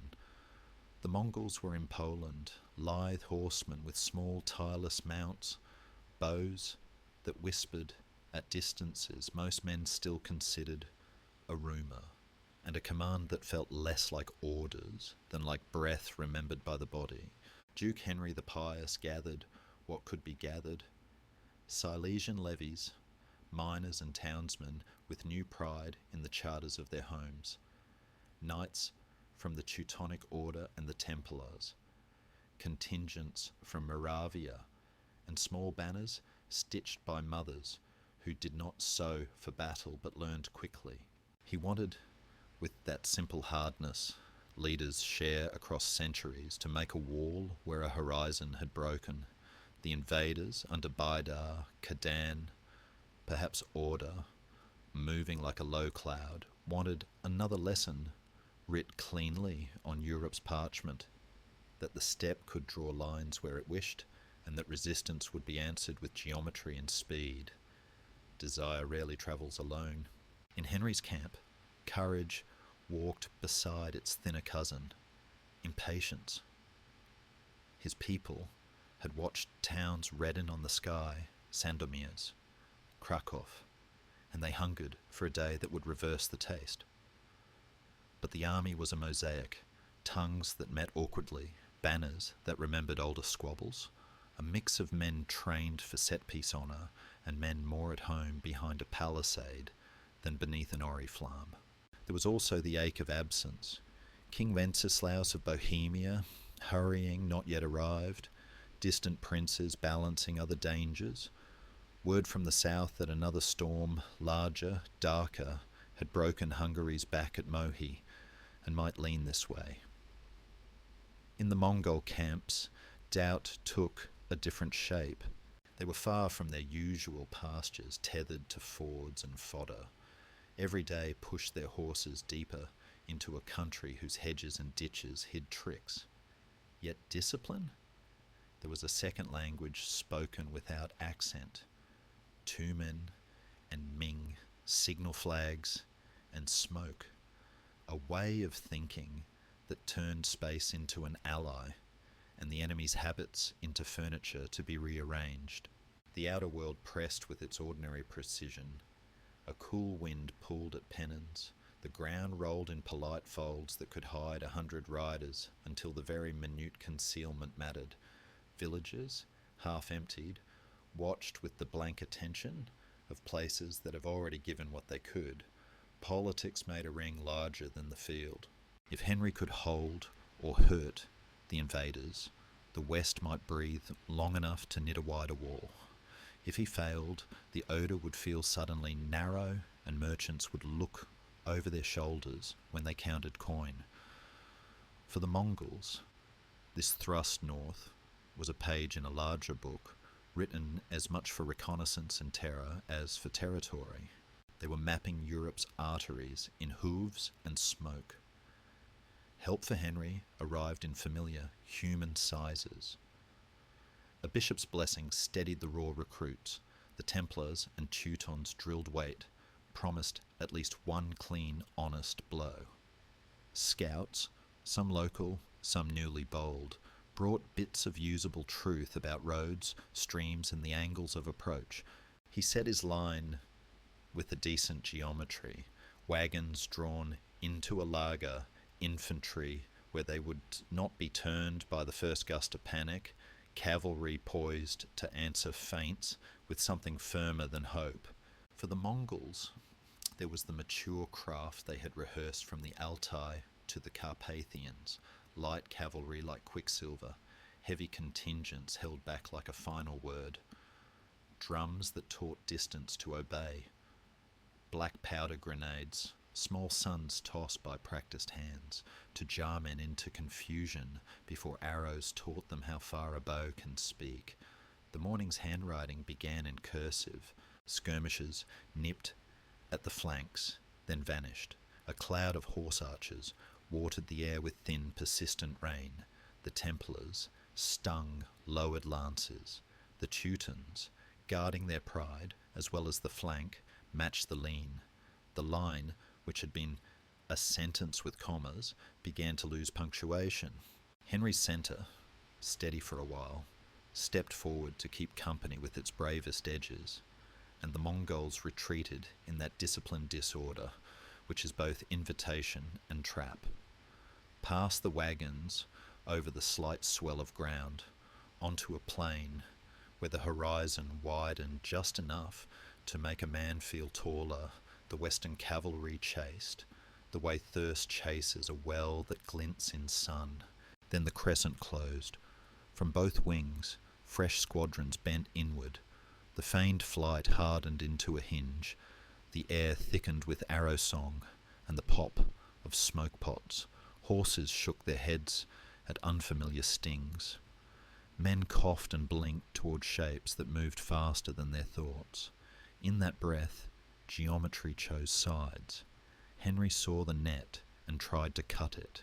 He rallied near the banner, turned to strike where the curve was thinnest, gathered a knot of knights and the stubbornest of the townsmen, and pressed for a door. For a span that cannot be measured by a clock, only by the fierce steadiness of lungs, the door seemed real. Then the weight reformed. The Polish centre shivered The flank that had chased now bled.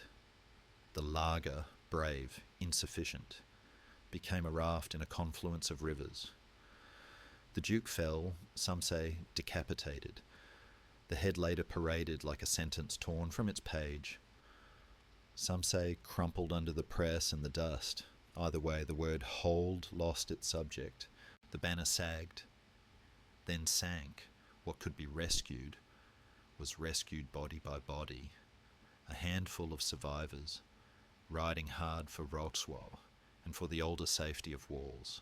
By afternoon, the plains spoke softly again. Fires gnawed the edges of villages already bruised. The Mongols, after the quick, efficient cruelty of victory, turned to counting and to the practicalities of movement. Prisoners sorted for use or exchange. Scouts already sent west to sniff the bridges and the fat of the land. And yet, in the larger arithmetic, the horizon did not break. They would not push to the Rhine or the Channel, not this year. News galloped faster than conquest. The death of the great Khan set a higher summons behind them, and the deep law of their order called them home to choose a new centre. Europe had been shown a hand, but not yet asked to fold. Legnica, like a brief flame in cold air, illuminated more than it warmed, the need for communication that rides faster than rumour, for walls that speak to one another, for cavalry that can refuse the first insult and still answer the second. In the towns where bells still worked, evening found people testing their sound with cautious ropes, as if the future could be coaxed into a gentler voice. Mothers learned the names of men who would not come back. Fathers set their jaws around the work of rebuilding fences, counting grain, and moving winter's last woodpile into safer shade. Chroniclers inked a sober line. Anno Domini 1241, Legnica. And on the tables where maps lay open, a new humility spread. Borders became weather rather than walls, and captains began to rehearse the art of not being where a horse archer wanted you to be. Far to the south, however, a different answer was being prepared, not in Silesia's damp wind, but in the dry light of Palestine and the green-lipped valley, where a spring once made a resting place for caravans. There in 1260, near a place the Arabs called Ein Jalut, the spring of Goliath, the steppe would meet a counter-rhythm at last, and a Mamluk line would learn how to catch and return a feigned retreat, like a fisherman turning a net inside out. The night here on the Polish plain folds itself over the cooling fields, smoke thins, stars find their exact places again, and somewhere to the southeast, water sounds over stones, patient, preparing us for part 11. Tonight you're listening to part 11, Ein Jalut, 1260, a green valley, a held breath and the turning of a steppe wind. Morning unrolled its pale silk over the Jezreel, and the spring they called Ein Jalut murmured among reeds as if reciting a prayer learned from stones. Low hills folded in a quiet amphitheatre, and the light, soft at first, touched lances and mail until they looked like dew that had chosen iron for a brief home. Baybars, restless, clever, his focus like a blade wrapped in felt, moved along the Mamluk line as a man checks the knots that will hold a bridge. Behind him, Kutus wore the heavier calm of command, the sort of stillness that persuades tired hands to keep faith a little longer. Their wish was the simplest and the heaviest, to teach the world that the Mongol wind could be met and returned, that Cairo would keep its lamp, that the roads from Damascus to Alexandria would speak Arabic and commerce and the law as they had before the horizon darkened. Opposite them, Kitbuka's Tumans, lean, experienced, a travelling geometry of bows and hooves, sought to make the steppes lesson complete, that pursuit and feint and the long breath of a horse could write verdicts in any alphabet. The valley, green where other places were brown, seemed to offer neutrality, but ground listens, and this ground had listened to caravans for centuries. It understood the difference between a raid's quick appetite and a people's right to keep cooking fires lit when night comes. The Mamluk wish walked with its shadow, as wishes do. Egypt had seen the Mongol dust reach Gaza. Damascus had felt the iron of Hulagu's will. Aleppo's story had turned harsh. Qutuz, who had taken power by the hard arithmetic of necessity, knew victory must be public and unmistakable if the young sultanate was to breathe without flinching.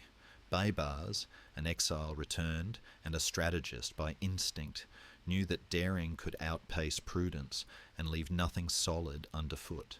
Their army was a braid, ghulams hardened by schools of war that began in bondage and ended in dignity, Syrian contingents hungry to lift their faces again, Bedouin scouts with eyes tuned to heat haze and distance, imams whose verses stitched torn courage back into fabric.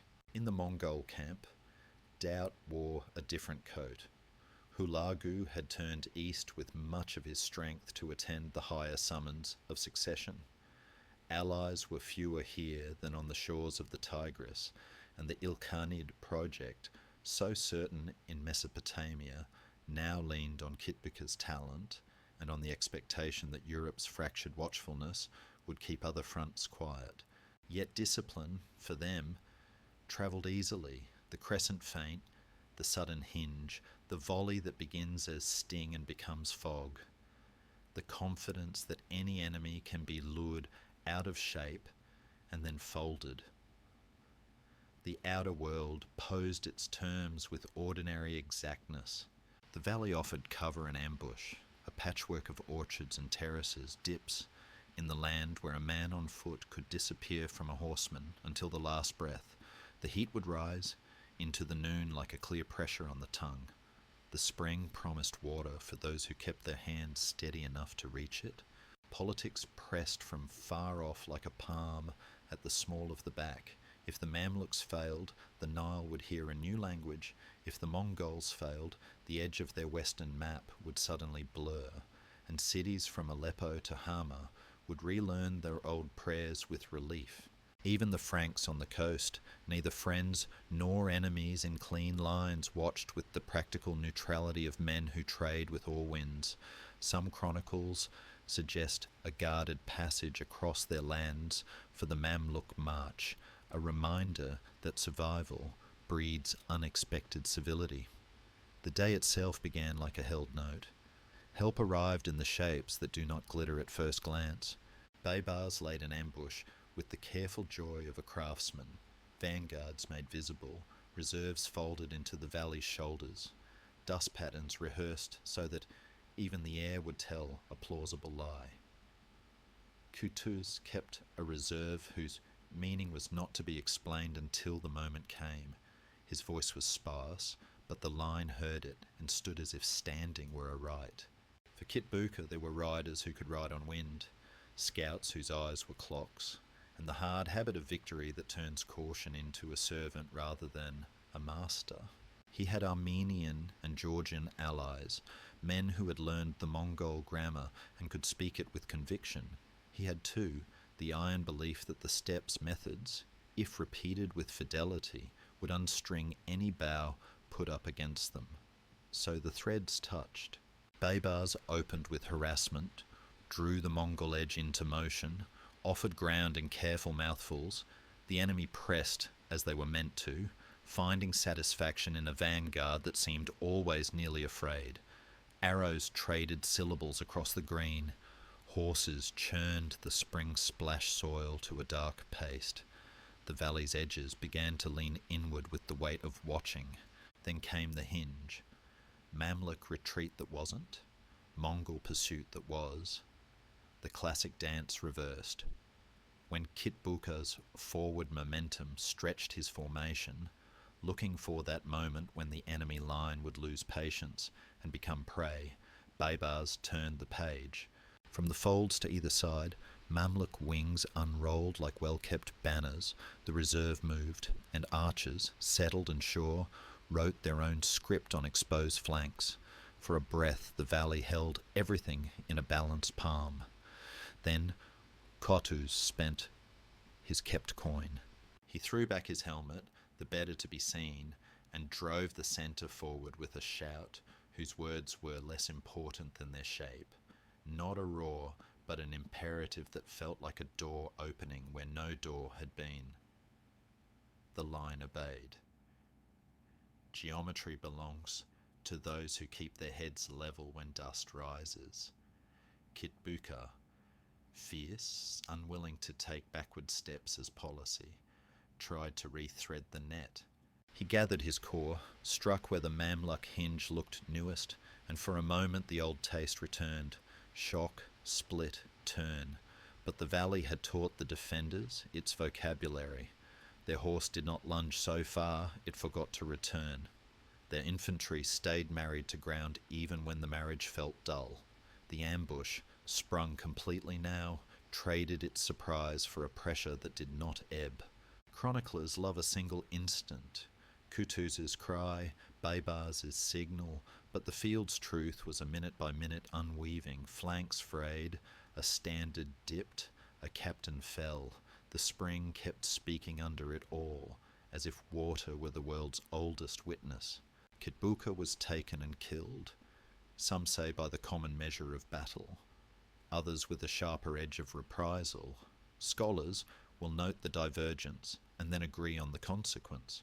Command left the body of the army like breath, leaving a horse after a long run. Afternoon wore the valley more comfortably. Pockets of resistance were folded, prisoners gathered, fugitives allowed the mercy of speed. The Mamluks did not squander strength on long pursuits into terrain that offered fewer promises than it did traps. In Damascus, soon enough, doors would open to a different knock. In Cairo, lamps would burn steadier. In the Frankish ports, merchants would smile into their beards and adjust prices with the confidence that follows a verdict. Historians will call Ain Jalut a hinge for reasons both strategic and symbolic. The first solid proof that a disciplined, home-shaped army could blunt the step in open field, the moment when a new sultanate looked at its hands and recognized them as capable. The point at which the westward Mongol riding on maps learned the word margin. Their cautious voices will remind us that storms have many eyes, and that other fields, other treaties, and other deaths also taught the same lesson. Still, if you stand in this valley with the mind's ear open, you can hear how the world exhaled and kept breathing. Evening returned with a green tenderness. The spring brightened as the sky dimmed. Reeds clicked out their small metronome, and men drank without counting, water meeting throat with the quiet intimacy of gratitude. Baybars, whose mind could not help but move ahead, traced a future of raids answered, fortresses planned, coastlines settled, on terms his people could live with. Kutus, who had spent himself at the exact right minute, held victory like a bowl and felt its weight and warmth. Far away in Persia, other hooves would gather and other councils would harden. Nearer at hand, the valley closed its palm over the day and kept the memory clean. And for us, drifting with the soft current of these histories, the road leans now toward cooler air and rougher accents, toward a bridge of wood and stone above the Forth, where a narrow causeway will test the meaning of courage against geometry. When September of 1297 dawns at Stirling Bridge, listen for the clatter that sounds like laughter and defiance braided together. Part 12 is waiting just beyond the river mist. Tonight you're listening to Part 12, Stirling Bridge, 12I97, a river's narrow breath, a circle of spears, and the patience of a people.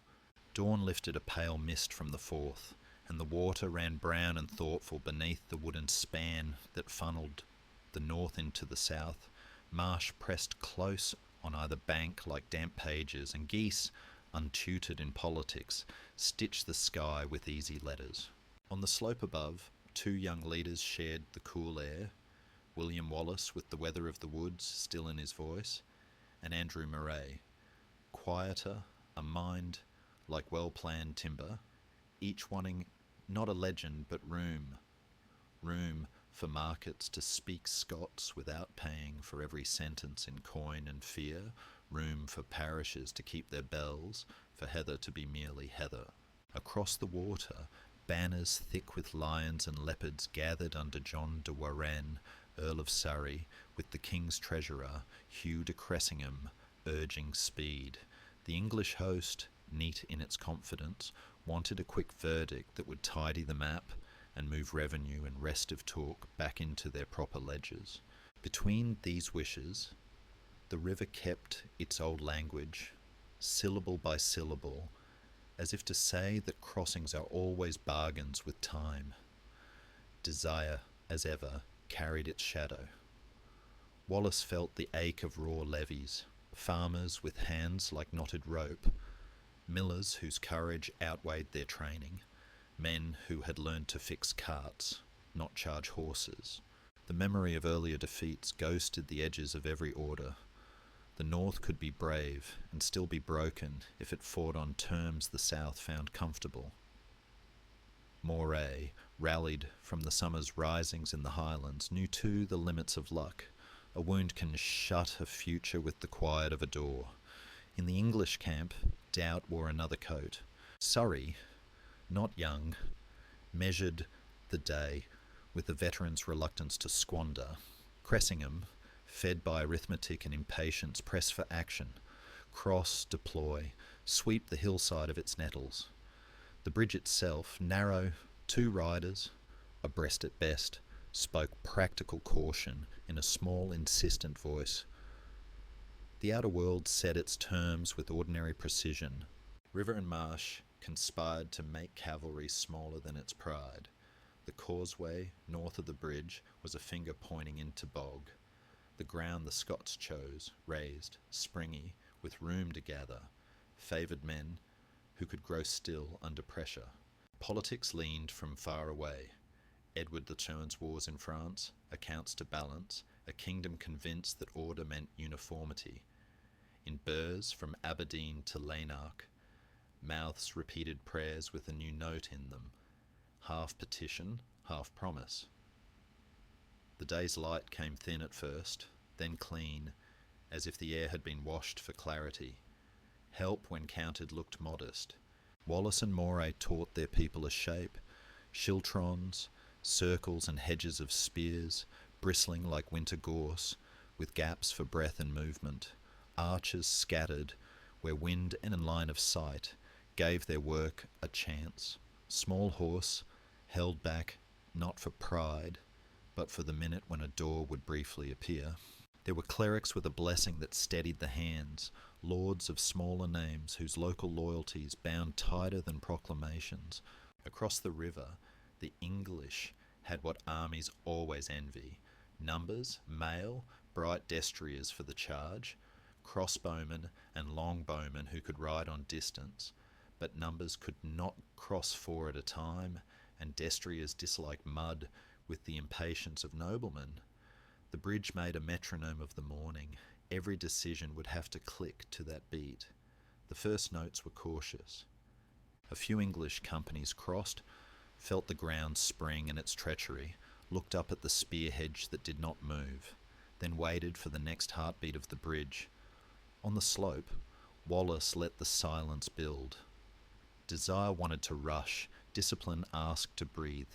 When enough of the enemy stood on the north bank for hope to be visible and too few for order to be comfortable, the Scots moved, not with thunder, but with the low push of tide.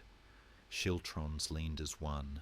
Shafts met harness in a thicket of small rude sounds. The river drew in the light as if to see better. The English vanguard tried to widen, found bog where they wanted firmness, tried to wheel, found spears where they wanted air. A horse reared, a standard tilted. A captain shouted the useful words, "Close, close," and the day insisted on being geometry instead. The hinge turned quietly. Wallace's men pressed to the bridgehead, not to capture it, but to pinch it shut. Archers worried the edges of formation. The spears worked with that humble dignity workmen give tools. Behind them, more English came onto the middle of the span, felt the jam at the far end, and discovered how easily a thoroughfare becomes a trapdoor if someone holds the latch. Surrey hesitated on the south bank, torn between prudence, pull back, reform, let the whole army go by way of the ford upstream, and pride, we are already crossing, finish it. Cressingham's arithmetic, too confident, failed to sum the swiftness of bog and spear. There was no single shout to name the climax. There was a long, steady tightening. The vanguard, compressed, began to fold. Some men tried for the river and found it colder than hope. Others tried the marsh and learned the tact of mud. The bridge cracked with the weight of decision.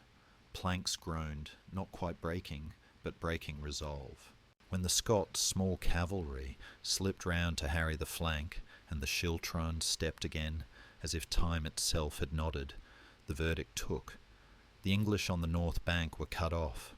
Flight became a braid of individual stories.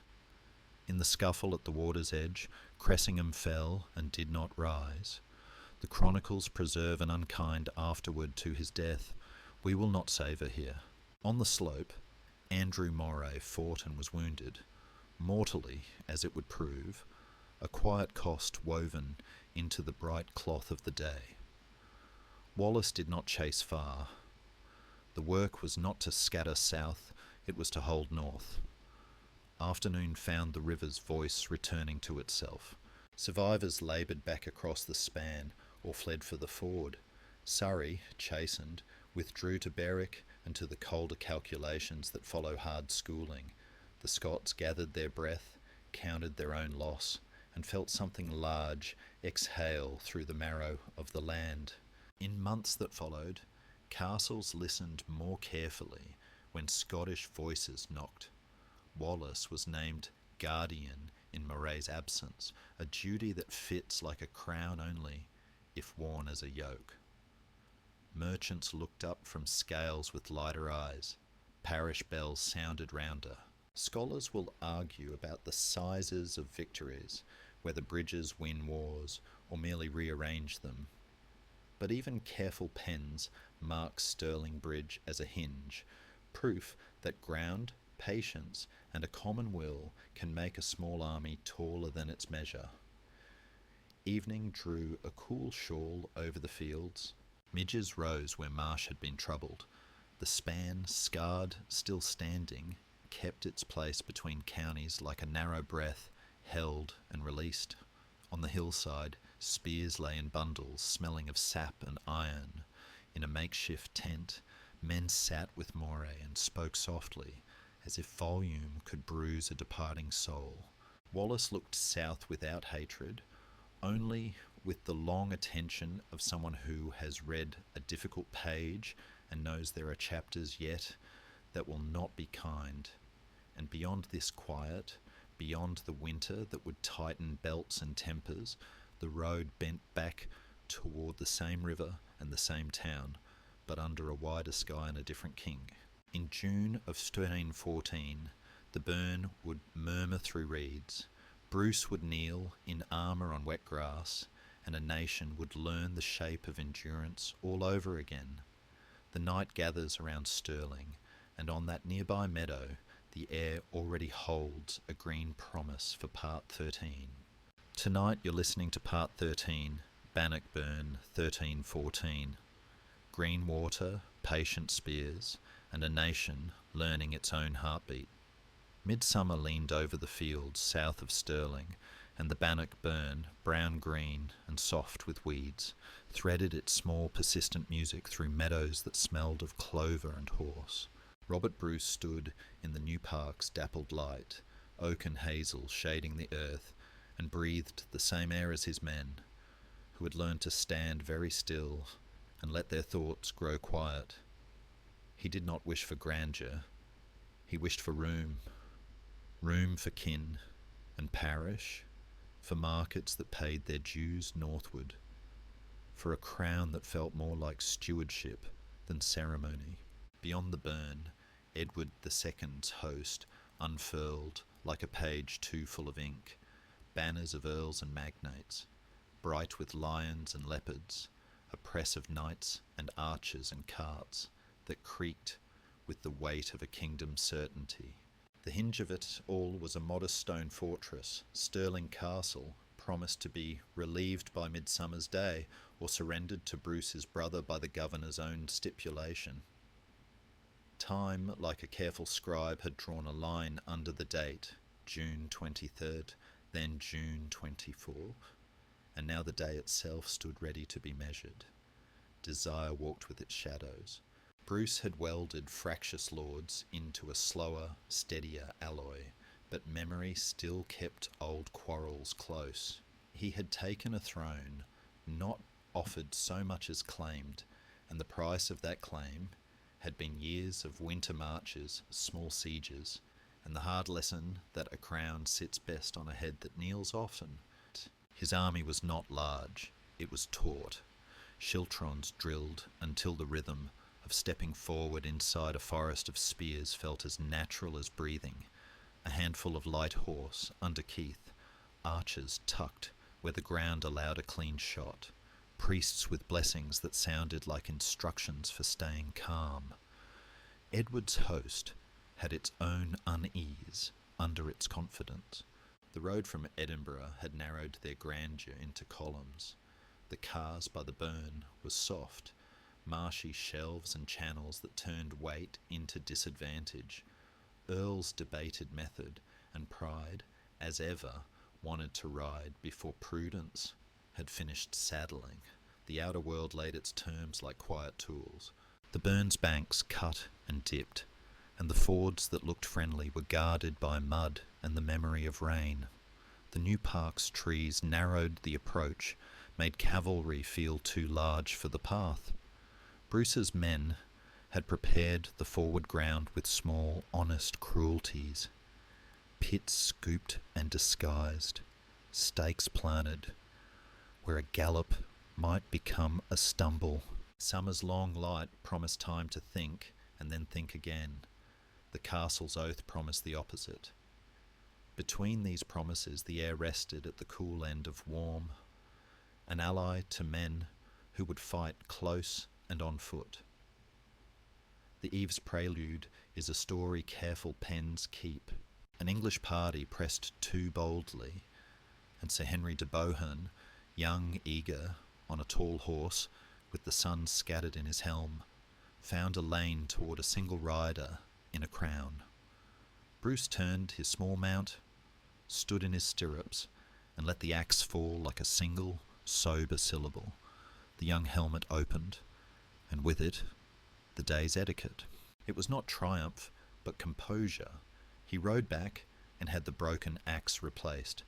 Elsewhere, near St. Ninian's, Thomas Randolph, guarding the left, wheeled his schiltron to catch a darting company that sought to slip past.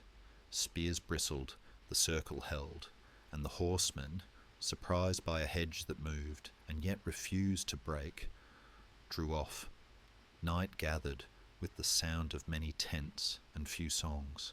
Morning lifted through mist like a promise tested gently. Edward's array formed broad where the burn bent, men impatient to close. The Scots did not wait on their hill, they stepped. Schiltrons, those green hedges of ash and iron, came forward in squares and oblongs that breathed together, knees brushing skirts of mail, spear butt thudding the ground in a comforting grammar. It is one of history's softer miracles that courage can learn to be patient. They advanced not as a rush, but as a tide that has decided something and sees no reason to hurry. English horse tried the fords and found the water shallower than hope and deeper than pride preferred. Hooves slipped.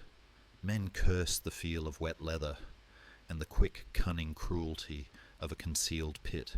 Where cavalry did cross, they found the spears point first and close ranked, the old romance of a charge dissolving into the modest arithmetic of foot against tip. The hinge came when pressure learned to breathe.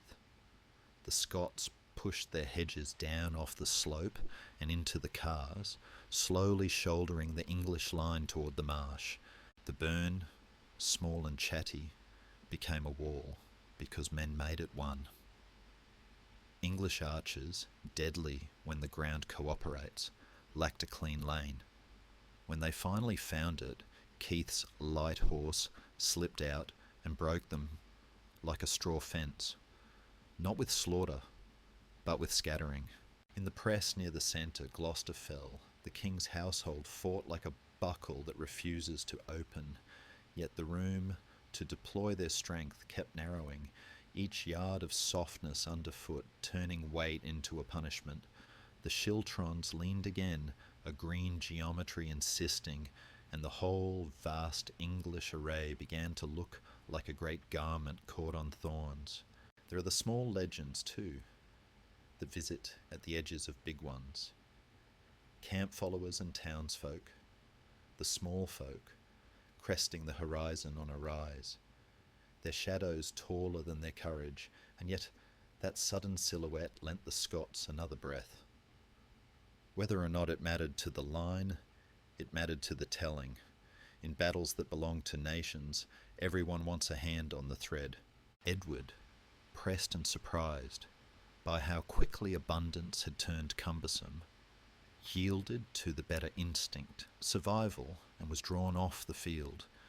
Spur and sweat, and a narrow escape through Stirling's gates denied, Dunbar found, and the sea's cold neutrality chosen for the road home. The English banner dipped from sight, and with it the day's argument slackened. On the trampled sedges by the burn, fathers found sons, and men, who had been iron a moment before, remembered the softness of water and drank. Afternoon widened into relief without boasting. Bruce forbade the chase from becoming a forgetting. He gathered prisoners, calmed edges, let the castle's governor keep his word, with a dignity the story could live with. The field smelled of mud and crushed clover. The air felt like linen, rinsed and wrung, clean and oddly light. In the weeks following, the name Bannockburn grew leaves, charters signed under easier conditions, garrisons measuring their pay against the new arithmetic, a realm that had been an argument becoming, more and more, a tone of voice. Years would still be required, papers in 1320 and 1328, declarations and treaties for scholars to vowel over, but a nation had learned the sensation of standing upright, and found it fit. Evening's quiet gave each man his private inventory. Bruce knelt on wet grass, and thanked God in the language of one who has been both spared and trained. Priests folded up their vestments with hands that shook a little from fatigue. A boy who had gripped his first spear that morning sat on a stump and discovered his hands would not stop vibrating. The burn went on, talking to itself as if it had not been asked to become history. And far away, on another island's edge, a different grammar of war was waiting. Boughs taller than boys, strings like harp lines, a rain that fell not from clouds but from you. In 1346, on a slope, near a quiet Norman village, the night will thin to a pale lid, and at Crecy the air will learn a new sound, the soft, relentless hiss of longbow flight. The path leans there now over hedgerows and harvest stubble, and the next page waits, open and still. Tonight you're listening to part 14, Crecy, 1346, a slope of stubble, a rain of yew, and the evening when chivalry learned to walk more slowly.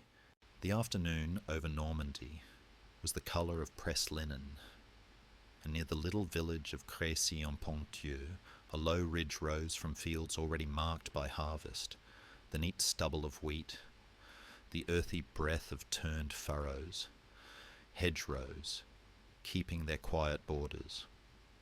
Edward III, careful as a man setting a table for a long meal, arranged his army on the reverse slope, dismounted men-at-arms shoulder to shoulder, archers splayed in angled wings like open hands, small pits and hurdles laid where a horse's last stride might falter without warning. He did not ask the day to be glorious, he asked it to be legible. Around him moved a prince, still new to the weight of mail, the Black Prince, by a name that would come later, learning the grammar of steadiness from a father who preferred outcomes to poses. Southward, the Valois host came on in layers of confidence. Philip's sex with the kingdom's brightness in tow, banners painting the air, constables, marshals, a sea of noble retinues whose idea of war still wore spurs. In their ranks marched hired Genoese crossbowmen, their pavises like movable doors. Farther back, the mounted wealth of France glittered, as if sun itself were part of the army. Desire travelled with its shadows. Edward had raided deep, crossing the Somme by a thread of ford and luck. He wanted room to exhale, to let pursuit break upon a place of his choosing. He knew his men were light compared to the flood coming up the road. He also knew that ground and rhythm can make lightness into poise. Philip wanted more than to catch the invader. He wanted a verdict that would quiet every ledger and council, a blow so public that it would erase the thin smile of English archery from the map.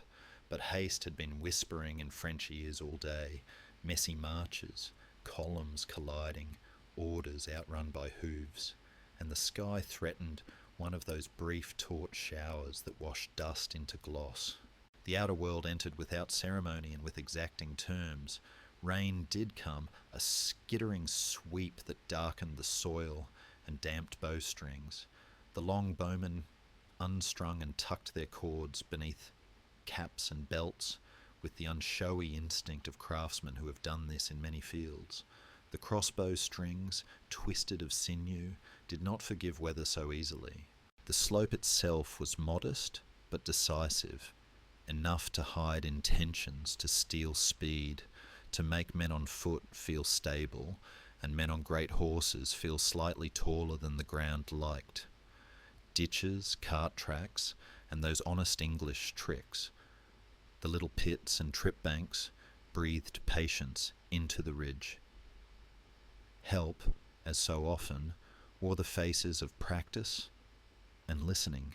Edward's archers had spent years turning wood into mathematics, yards judged with an eye, parabolas felt in the shoulder, the smooth ritual, knock, draw, loose, that turns minutes into weather. His men-at-arms learned another discipline, the humility of fighting afoot, shield edge touching shield edge, trusting that a line can be braver than an individual. Captains scattered along the front, kept time like drummers, hold, not yet. Now, in Philip's host, there was grandeur enough to frighten sleep. Knights whose names filled romances, crossbow masters capable of threading a quarrel through a coin at 50 paces. A faith in shock that had earned truth in other seasons, yet grandeur does not love mud, and shock dislikes slopes.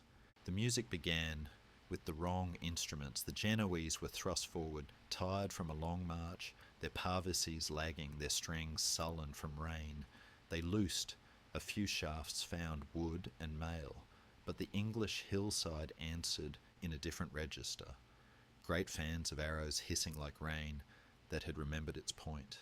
The crossbowmen balked, then fell back. The chronicles will show sharp elbows here. French knights riding through their own hired men, impatience dressed as courage. Trumpets called, cavalry leaned. The slope asked quiet questions about weight and distance.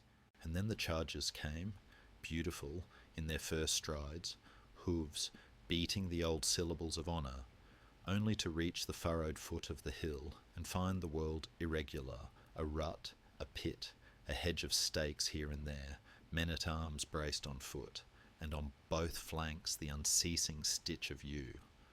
Arrows do not make a roar, they make a sibilance, a soft insistence. They found joints and faces, and the sensitive language of horse. Some mounts reared and came down where a pit had been scooped. Some knights pressed on and met a wall that did not lurch backward as expected. The first wave shivered and spilled back. The second rolled over it, more from momentum than from plan. The hillside kept its grammar. In the swirl near the English centre, the prince's division felt a hard push. Messengers rode to ask whether reinforcements should be spent, and Edward, testing his son and his arrangement, sent back the quiet line the chroniclers preserve: "Let the boy win his spurs today, and let the day be his." It sounds like theatre. It reads like trust. The line held without the flourish of rescue, which is sometimes the highest compliment a commander can give. Through the middle hours, the field wrote the same sentence again and again, and each repetition made it truer. French courage did not fail. It exhausted itself against a shape of fighting that made bravery pay a toll in breath and blood too quickly. Somewhere in the press rode an aging legend. John of Bohemia, blind, led into the storm by retainers so that he could taste the old weather one more time. He died, as he had asked to, in company and forward. Near him or far, small bombards, awkward, smoky, hardly decisive, thumped now and then on the English ridge, the first shy punctuation of gunpowder at a great European battle. Historians will argue the details and should. How much rain? How many pits? Whether the archers used stakes as later at Agincourt or mainly earthen ditches. Whether undisciplined command, "Not you," wrote the verdict. Cautious pens find room for all of it, and still hear the same outcome in the air. Distance married to discipline, ground chosen and kept, impatience punished by a slope. Evening arrived slowly, as if the light, too, were tired. The attacks frayed, then ceased. The French king withdrew, his banner attended by men whose armour was now more burden than boast. On the ridge, the English lay down among sheaves and shields, and felt the ache that follows surviving. Squires moved between still forms. Names were tried aloud, and then folded away when silence answered. The prince, newly weighted by his day, breathed like someone older, and Edward, who had chosen place and hour, and then refused to squander what place and hour had offered, looked along the line and saw not glory, but proof. Aftermaths have their own weather. Messengers went to Calais, where a longer siege would turn a single day's clarity into months of attrition and a new geometry of will. In Paris, doors would shut softly and voices lower. In London, bells would be rung in a key that mixed pride with relief. The field at Crécy, meanwhile, cooled and forgot the living briefly, as all fields do. What remained, when arguments about numbers and legends quieted, was a change in posture, that a king on foot could be safer than a knight at a gallop, that arrows, multiplied and patient, could comb the air into a decision, that commanders who listened to land could make time itself an ally. Night laid a thin shawl over the slope, and a light wind combed the stubble so it made a sound like pages turning. Somewhere in the English camp a bowstring was rubbed with wax and coiled. Somewhere in the French rear a horse was led, limping, into darkness. And on another September years later, farther south among hedges and orchards, a smaller English host would test the same grammar again, its prince, now the teacher, not the pupil. There the air would fill once more with the thrum of you and the heavy breathing of men afoot, and the lesson would prove repeatable. The road bends toward Poitiers, now 1356, where afternoon light will slant through vines and dust and a net of hedges, and the calm insistence of distance will write another quiet verdict. Tonight you're listening to Part 15, Poitiers, 1356. Low vines, narrow lanes, and a net of patience drawn across an afternoon. Morning opened over the plains west of Poitiers, with a pale pewter light, and among the hedgerows and vineyards a small English host drew its breath slowly, as if matching the rhythm of leaves. Edward of Woodstock, the Black Prince, only in a future embroidered by storytellers, stood among men, dismounted by design, their horses held back and quiet, and arranged the field as one arranges a modest room to feel larger, arches tucked where lanes funnelled, men-at-arms in knots behind thorn and bank, a reserve behind the rise that looked like nothing at all. He wanted, in the simplest language commanders use, to go home with his captains and his honour, to turn a chevauchee's long scar into a safe road north. Across the open, King John II of France gathered the wealth of his realm, or what could be drawn into one place on short notice, a proud array of banners, companies from towns and duchies, knights whose mail glinted like fish scales in the thin sun, crossbowmen, men on foot, a rolling confidence that believed mass and valour could press through any hedge if the press were earnest enough. His longing was also simple, not merely to punish the raiders who had scored the land, but to make of this day a seal on his kingship, a verdict all Europe would read without squinting. Between these wishes, the country offered a grammar the wise could learn, thickets that turned a stride into a pause, sunken lanes like shallow scars, vines whose rows made channels for arrows, and corridors for the feet of men who had practiced patience. For a time, words rather than steel tried the air, cardinals in red, papal envoys, a courteous bargaining to end a campaign with parchment instead of wounds, but hunger for certainty seldom allows a treaty to ripen when pride smells an opportunity. The prince proposed a path out. John demanded hostages that would turn retreat into humiliation. The morning thickened into noon with the quiet of promises failing to touch. Doubts walked with both armies like shy dogs. The English, tired, outnumbered, the high September heat gathering along their collars, wondered whether the hedge would truly hold against a kingdom leaning. Yet they had Crécy in their muscles now, that steady knowledge that distance has a music if men can keep time. The French, injured by the memory of that other slope, impatient with the summer of burning farms and laughing raiders, argued among captains whether to wheel and enclose, to smother with infantry, to mount and break the habit of archers by sheer insistence. The outer world entered with its usual exactness. Dust lay fine on vine leaves. The lanes were rutted by carts that had brought in grapes other years, and would bring them in again if the countryside were permitted its ordinary calendar. A thin breeze tugged at plume and pennon, a reminder that even banners answer to weather. Politics leaned. If John triumphed, he could medicate a realm's wounds with glory.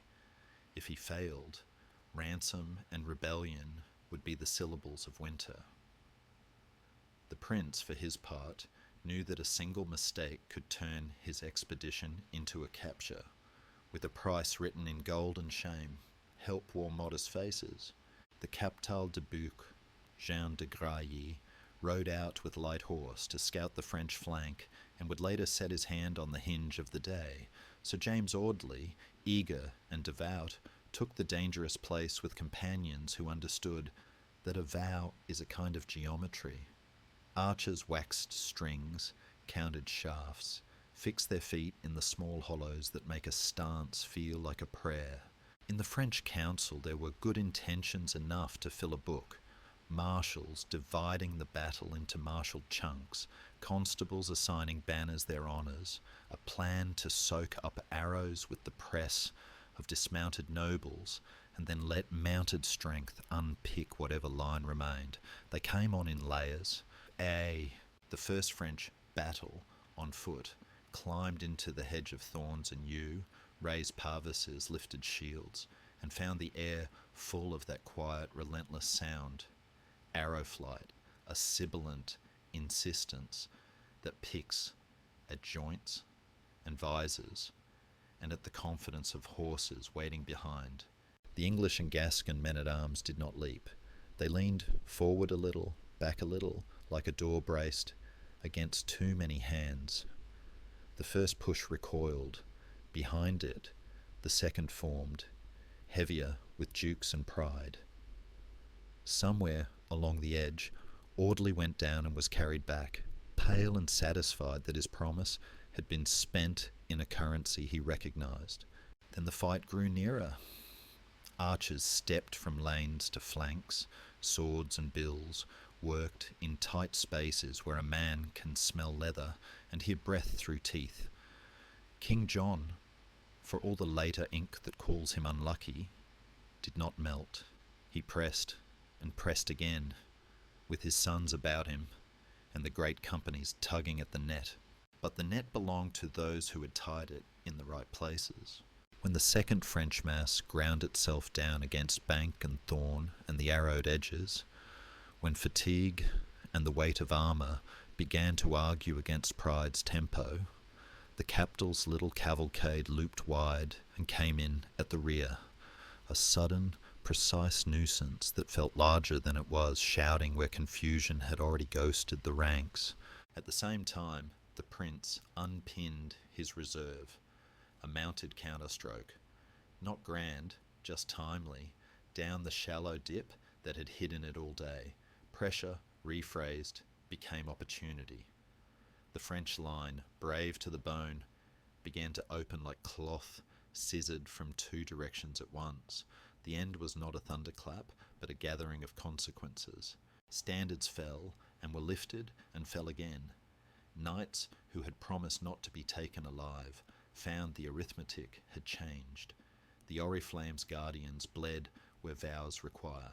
In the close ring near a windmill, King John fought as if he understood that certain defeats must be made exemplary. He yielded at last, with a dignity that would travel better than the victory itself, giving his gauntlet into English hands, while his youngest son, Philip, stayed beside him like a standard rewritten as a human gesture. The field exhaled. Prisoners were led aside, names that would ripple through ledgers for years, a king, great lords, captains whose ransoms would finance a dozen castles and a dozen winters, the Black Prince, courteous in the way victors rehearse for their own sake, offered a supper and the usage of a guest to the man he had unseated.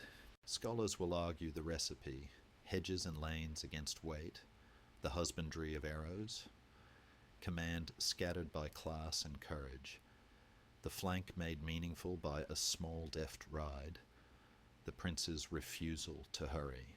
Cautious pens add the long shadow of finance, that a captured king costs a realm more than a slain one, and that treaties, Bretigny, years hence, grow from afternoons like this the way vines grow from a single good root.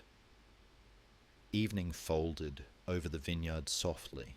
The dust settled into furrows. A few grapes, missed by pickers and battle both, glowed thinly in the last light. Squires counted helms, then counted again. In Poitiers, windows brightened as if the town had been holding its breath all day and now remembered how to live. The prince, not yet black, felt the sober weight that follows a clean design carried out. John, courteous even in capture, discovered how composure can be a kind of crown when the medal one has gone elsewhere. And on the far side of years and forests, in a land of lakes and pines, where banners would mass like a dawn storm, over Prussia's edge, another hinge waited, two unions of peoples, meeting a crusading order in a clearing that would remember the sound for generations.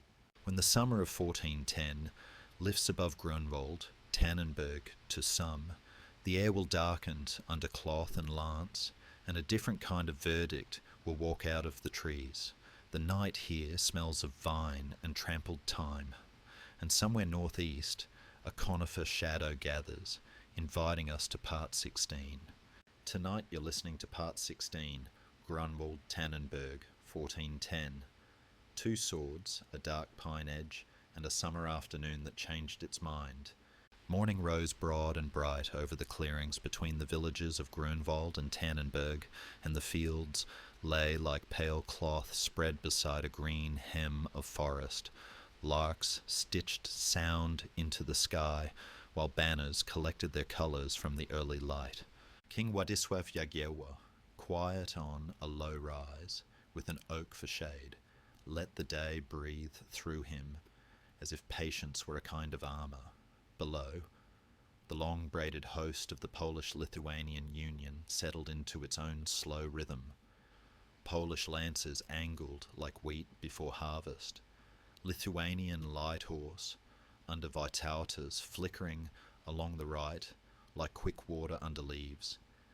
Banners from Ruthenia, Smolensk, and distant towns crowding the air with names that tasted of river silt and pine smoke. Across the stubbled ground, the Teutonic order formed the clean geometry of its confidence, white mantles trimmed with black crosses, disciplined ranks, artillery, not yet decisive but eager to matter, guest knights from across the empire drawn by vow, coin, and the old magnetism of crusading cause. The Grand Master, Ulrich von Jungingen, rode the line as if urging the day to declare itself early.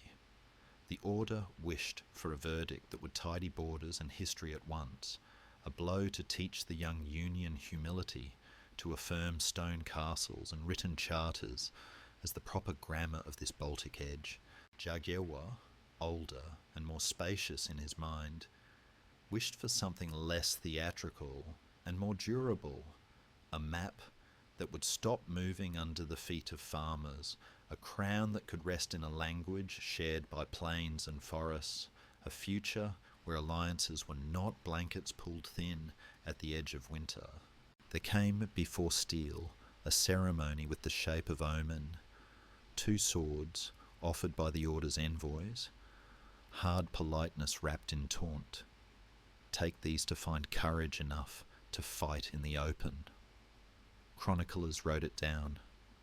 Later, singers warmed it into legend. Jagiełło accepted without heat, as if receiving not an insult, but a pair of simple tools, and sent them to his captains.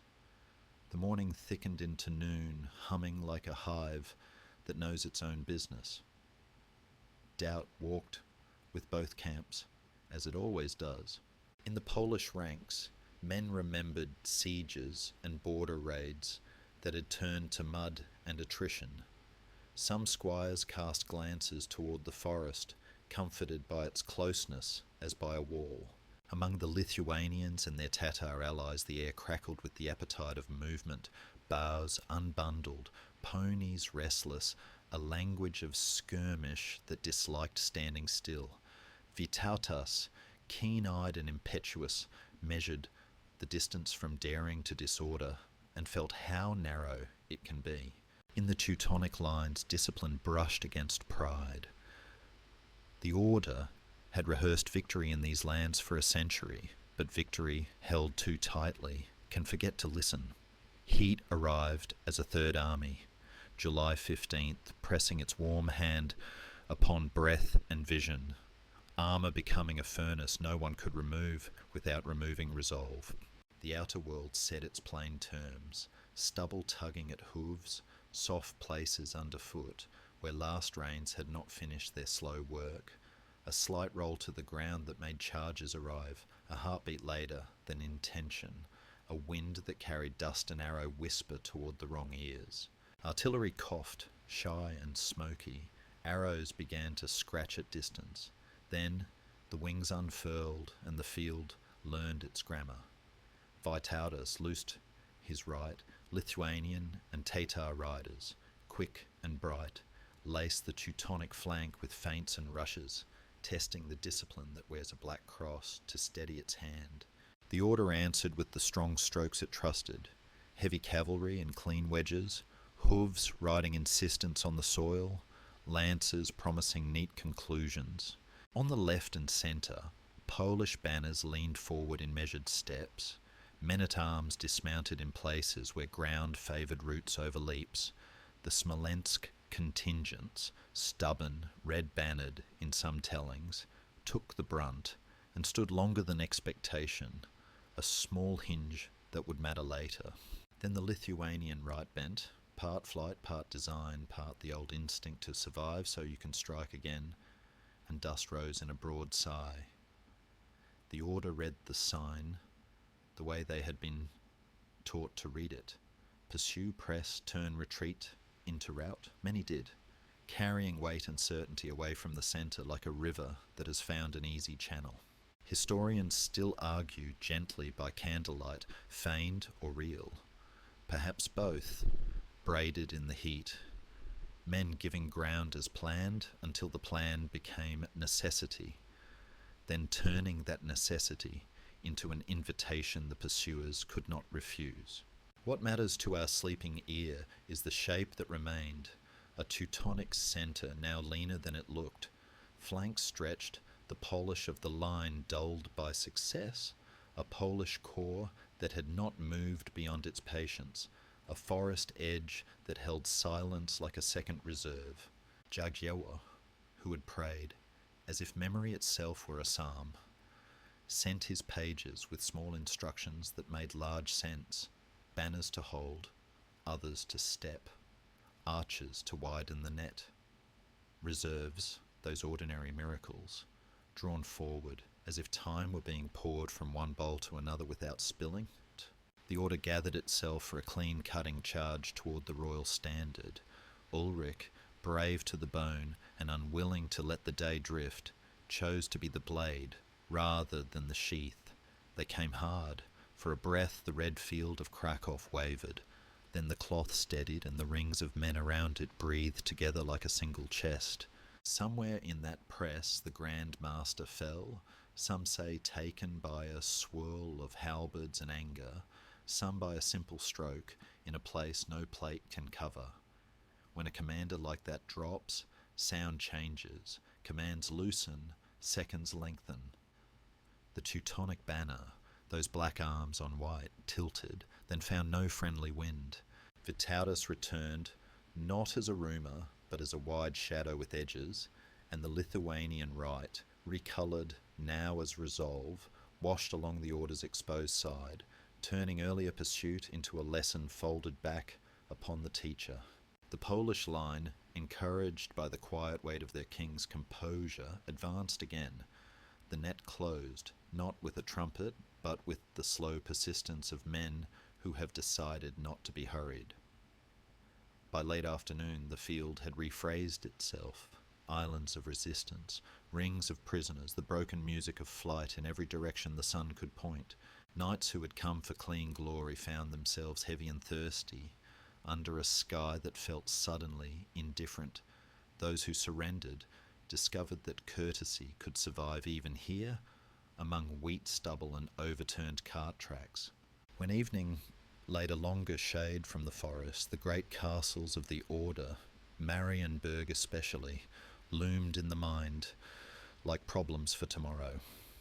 Sieges would stretch, negotiations would harden and soften, the peace of thorn would ride itself by degrees, and the Order's long posture would bend toward age. Yet for this one day, the map exhaled and rearranged its shoulders. Poland and Lithuania stood taller in their own weather. The Baltic wind learned a new refrain. Night gathered with the smell of trampled rye and warm iron easing to cool, and Jagiełło, untheatrical even in triumph, offered thanks with the reserve of a man who knows how quickly fortune grows bored with noise. Far away to the west, another king would study this afternoon without quite admitting it, and in 5 years' time on sticky clay in northern France, he would test once more the old lesson about distance, mud, and patience. There, under a pewter sky, you would hiss again, while plate armour learned humility knee-deep in earth.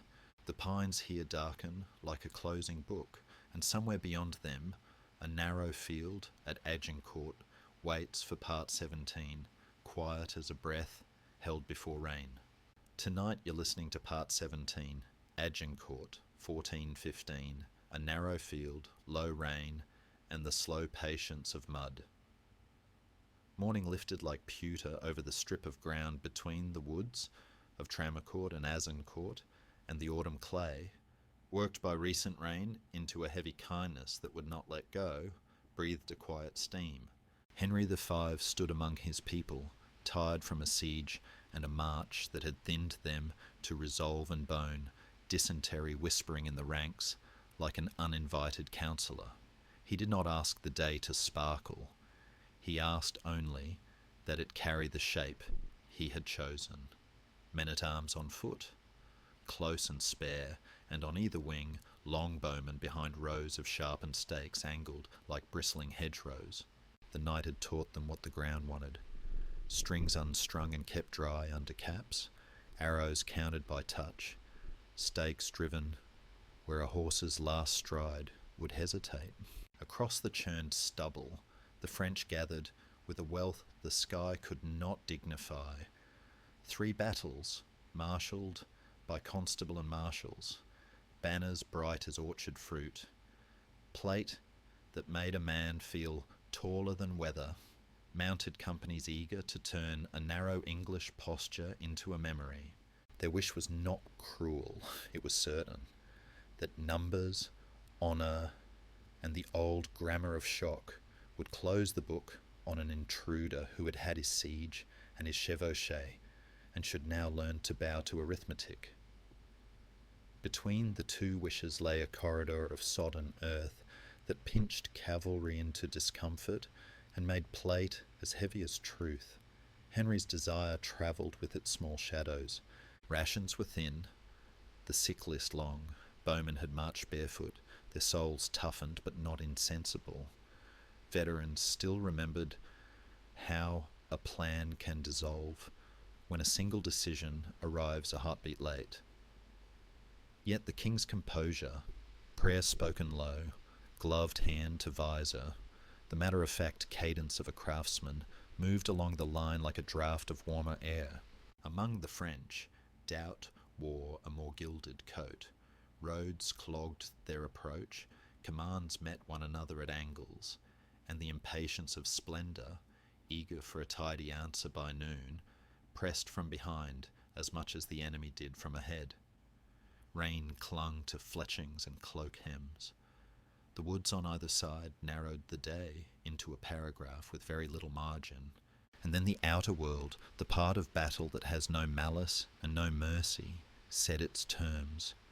Clay that was not merely wet, but adhesive, a shallow fall of ground that made those advancing feel they were forever just short of level.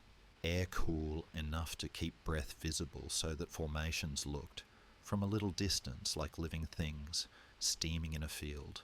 The first notes belonged to the long bow, 2 wings opening like hands, then lowering to their work.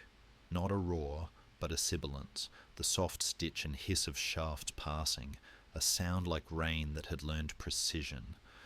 French crossbowmen felt it, mounted men on the flanks felt it, and pawed at the problem of stakes and mud, and men who would not be charmed into a gallop's clean answer. So the heavy centre moved, men-at-arms on foot, mass and valour together, heads down into the weather of wood and wire, and the field began to speak in a thicker grammar, plate on plate, the grunt and slide of bodies meeting, the uncomfortable mathematics of weight upon weight, where the front narrowed and men behind pressed without malice, because there was no space for gentleness. Horses on the wings found their questions answered by sharpened ash and bad footing. Their riders, brave beyond argument, discovered how narrow glory becomes when a mount cannot turn. The English line bent, did not break. The longbowmen, light and pragmatic, worked their quivers low and then shouldered into the edges of the scrum with mallets, knives, and the small criminal tools of survival. The men-at-arms held a rhythm learned at Crécy and Poitiers, but now closer, more intimate, as if the lesson had come home to speak in a whisper. Mud rose above ankles, then shins. Men slipped, and in falling became burdens their friends could not lift without yielding ground. Somewhere in the tangle close to the royal standard a surge came hard. Later pages will name a duke or a different one, or several, and disagree kindly. The king himself fought where it mattered, and there are chronicles that put him in danger thick enough for legend, while caution insists only that he stood near enough to spend courage like coin and be seen to do so. The breath of the field shortened. Suffocation, that unheroic end. Visited plate closed too tightly. A fallen knight became a stone in a stream, diverting men into eddies of panic, mail filled with clay until strength paid its last taxes to gravity. The French second battle, pressed by its own momentum, found the first already in contact and the corridor narrower than promise. What should have been relief became compression. Flags dipped and were steadied. Names old as chronicles lost their footing and then their sound. And then came the harsh interlude remembered with discomfort, even by the victors. A rumour, camp followers in the English rear, or a French rearguard looming, or simply the animal fear of being between two sharpnesses, stiffened Henry's sense of peril. Prisoners had thickened his lines with the awkwardness of custody. The order to kill was given, rescinded, argued about by scribes for centuries, and still it sits on the page like a cold stone. Bedtime history does not excuse it. It only notes the narrow ledge commanders sometimes stand on when dust and uncertainty blow from opposite sides. The fight in the front did not pause for ethics. It continued its slow translation from assertion to collapse. When the French third line, late and brave, at last touched the ridge, they met men who had learned to draw breath inside exhaustion. The encounter turned brief and then turned to capture. A field that had been loud with impact became busy with names. Who yields? Who guards? Who is worth what ransom when winter comes? By afternoon, the narrow corridor had become a place of counting. The English, astonished at their own survival, yet too used to sobriety to crow, stacked stakes, checked wounds, recognised faces by voice before visor. Henry walked the press like a steward, not a herald. Thanks, orders, the careful imposition of quiet. The French withdrew to the edges of their own astonishment, banners missing, great lords absent, or on the wrong side of custody, and the clay remembered everyone impartially on its heavy boots. Scholars will go on, balancing the account, terrain and rain, the longbow's economy, the weight of armour in mud, command that could not quite compose itself against a corridor, a king who arranged a modest room and asked the day only to keep that arrangement. The treaty that would later promise him a crown was still 5 winters away, but the hinge turned here, slowly and with the gentle grinding sound of wet earth, deciding what it will support. Evening spread a dim silver over hedged lanes and coppice edges. Bowstrings were coiled and tucked away. A drummer found his hands too tired to beat the call to anything except water and sleep. Somewhere a priest mumbled the names of the fallen as if returning them carefully to a larger book. Somewhere a young archer rubbed his fingers, surprised that they could ache and yet still feel light. The field cooled, and with it tempers and breath, and far away, in time, and a little to the southeast, on a plain whose name carries birds in it, another gathering waits under a different sky, church banners and crescent standards, sharing the same wind, evening bells tangled with the low hum of camp, a prince and a sultan measuring honour against fate. When dawn leans over Kosovo Polia in 1389, the grass will hold dew like small stars, and the air will be heavy with the choice that will echo for centuries. The road turns there now, soft as a prayer, and the blackbirds are already lifting into Part 18. Tonight you're listening to Part 18, Kosovo, 1389, dew on meadow grass, 2 prayers on one wind, and a silence that learned to echo. Dawn drifted across the Kosovo polja like a veil of pale silk, and the meadow, broad, slightly hollowed, as if a giant palm had pressed there once and then lifted, held 1,000 small stars of dew. In the stillness before voices, larks trembled in the upper air, and low mists clung to reeds beside the Sitnica, as though the river had chosen to remember night a little longer.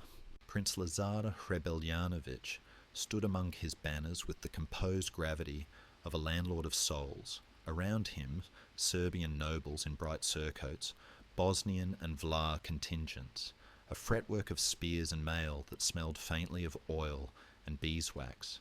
Across the green bowl, the Ottoman host gathered with the practiced calm of a machine that understands its own parts, janissaries squared at the centre like a thought that will not move, sapahis on the flanks with lances easy in the hand, Timariot cavalry resting their horses as if saving breath were already a tactic. Sultan Murad, measured, devout, the father of heirs, let the muezzin's call fold itself into the distant toll of church bells until the two sounds became one shared rise and fall. Each side's wish was simple to speak and terribly heavy to carry. Lazar wanted a season of untroubled harvests, peace enough that villagers could count their children without counting raids, honour enough that the story told in monasteries would not turn into apology. Murad wanted a frontier that did not fray, roads that answered to the same law from Thrace to the Drina, an order wide enough that caravans need not quicken at dusk. Between them, the meadow breathed indifferent and exact, as if it had witnessed older negotiations between rain and root, and would witness these too without choosing. Desire always travels with its shadow. In Lazar's lines there was courage, but also the fatigue of a patchwork realm, magnates whose pride came with conditions, memories of earlier quarrels taught to be quiet for a day. Vuk Branković's men watched the right. The knights of Kosovo and Toplica gripped their lances a notch tighter when they looked south.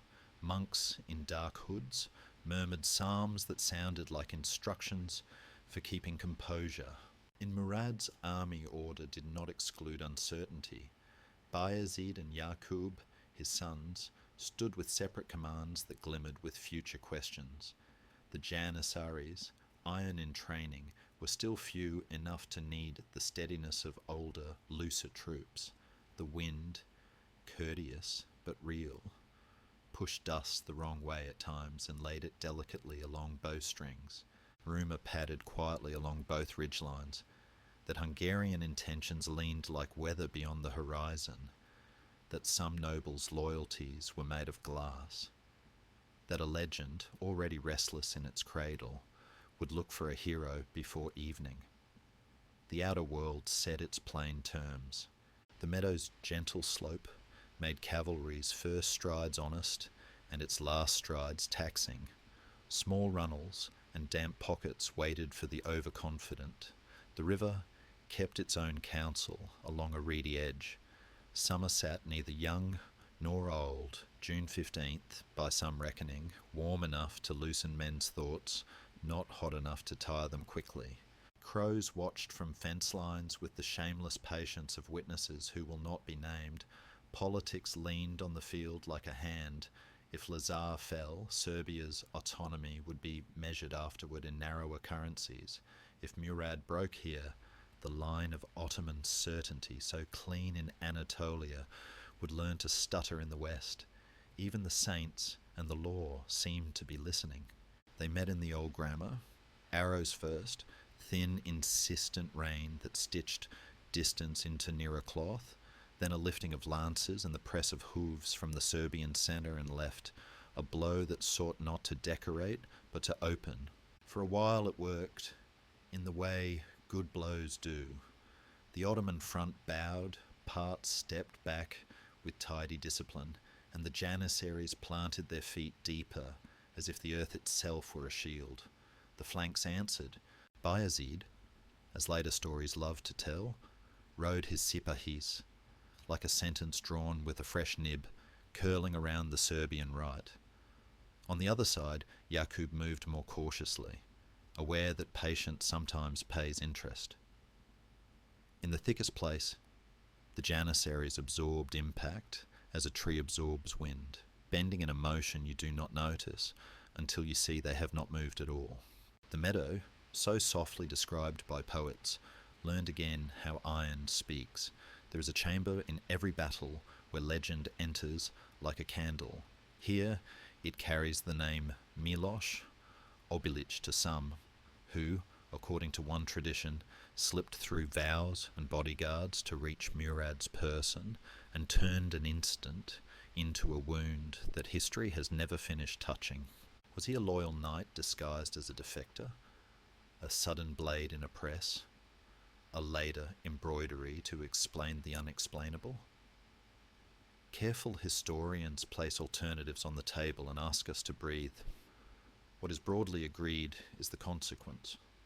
Murad fell that day, the only Ottoman sultan to die on the field, and when a centre loses its centre, sound changes. Bayezid, quick in decision and hard in the old style, moved to seal the vacuum, claiming the succession in armour, some say, with the brother's blood, certainly with the commander's grip. The army did not unravel, it compacted, pushed, and began to turn pressure into persuasion along the Serbian line. Toward noon the field's music lowered. The Serbian advance, brave and nearly enough, grew heavy at the edges. Men-at-arms found their horses sticky at the fetlock.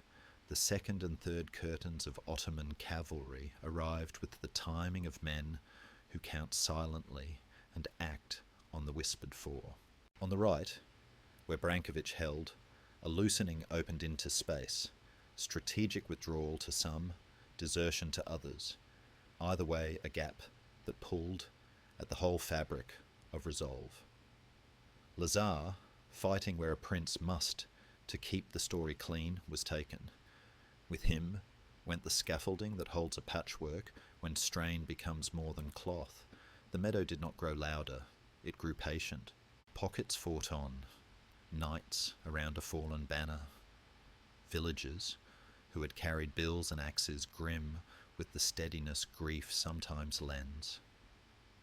When the sun tilted, resistance wore the shape of small bright stubbornness rather than the confidence of a line.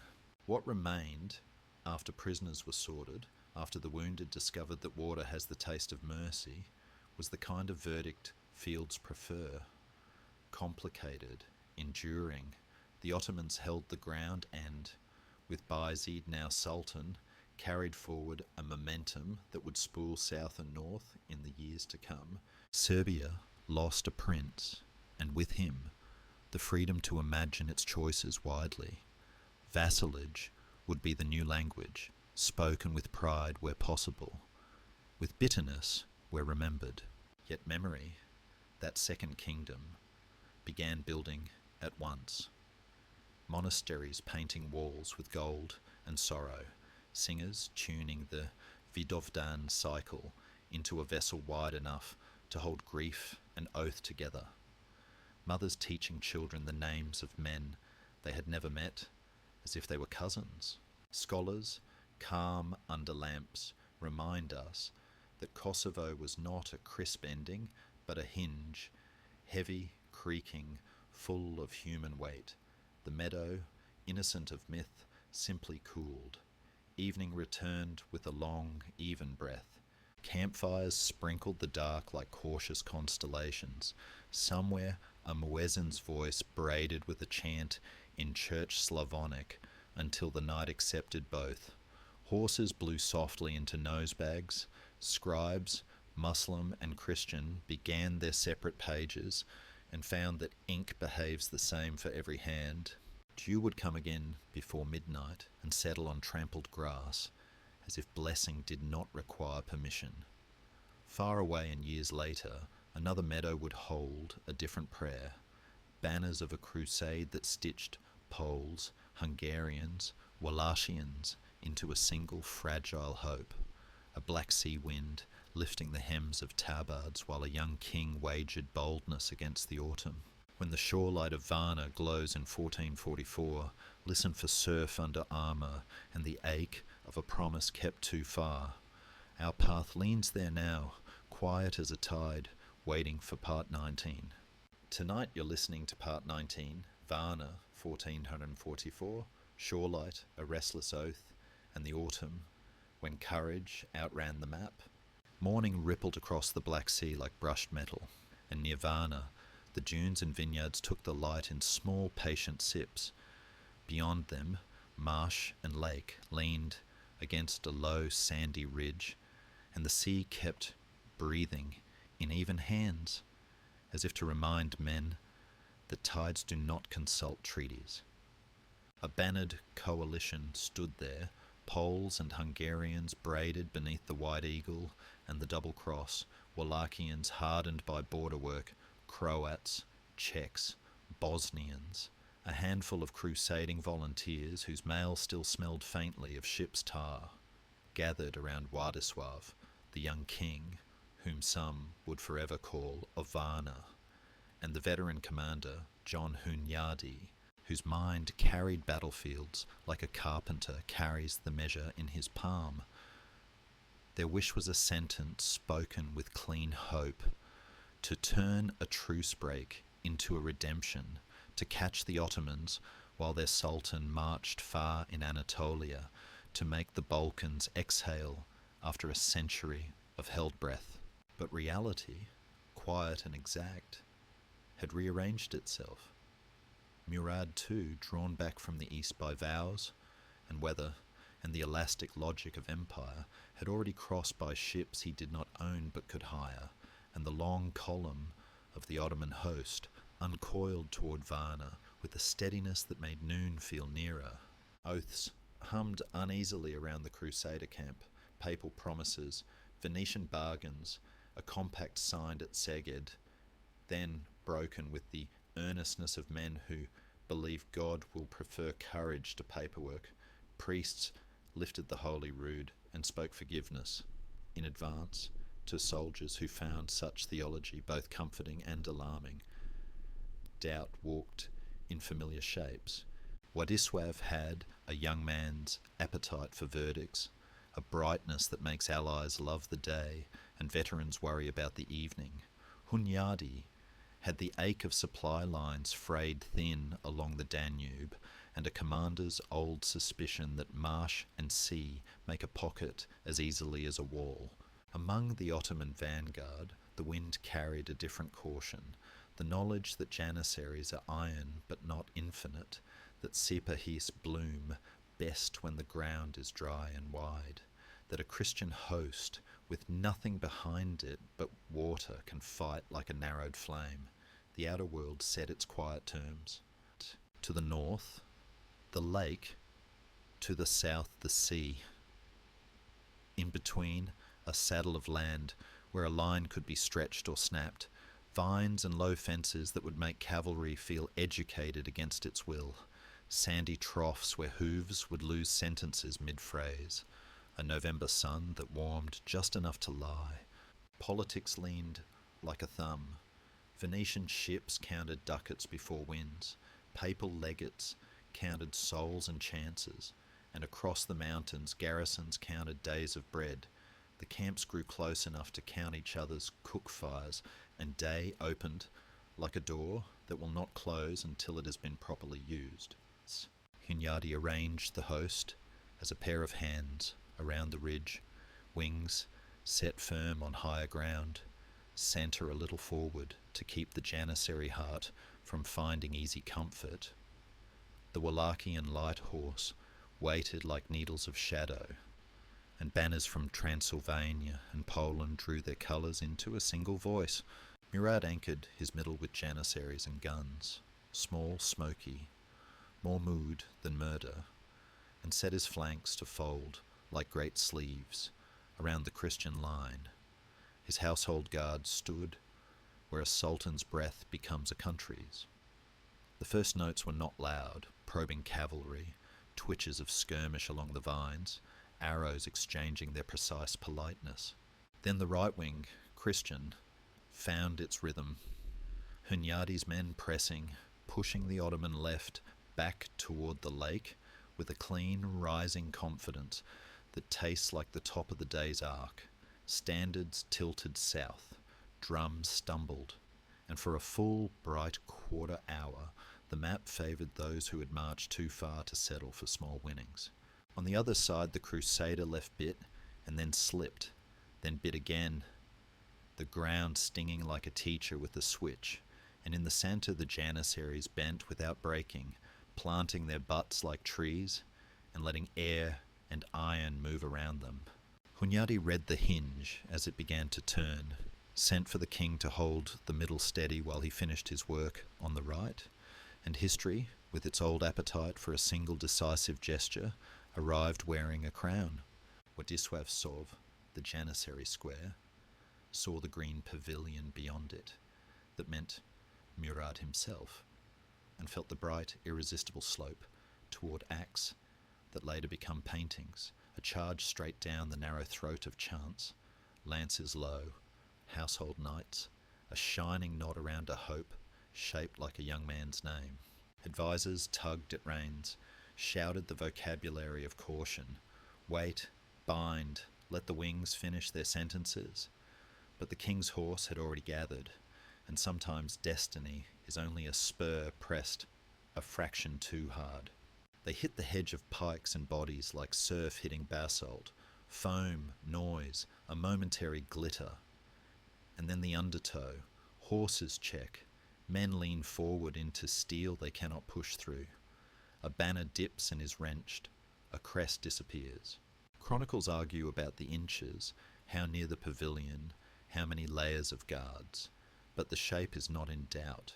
The royal knot frayed, the king fell, some say speared, some cut, some pulled down and finished on the ground where names do not travel, and the centre felt the sound go out of it, as if a bell had cracked. In that breath, Murad showed the particular calm that has no drama and makes empires long-lived.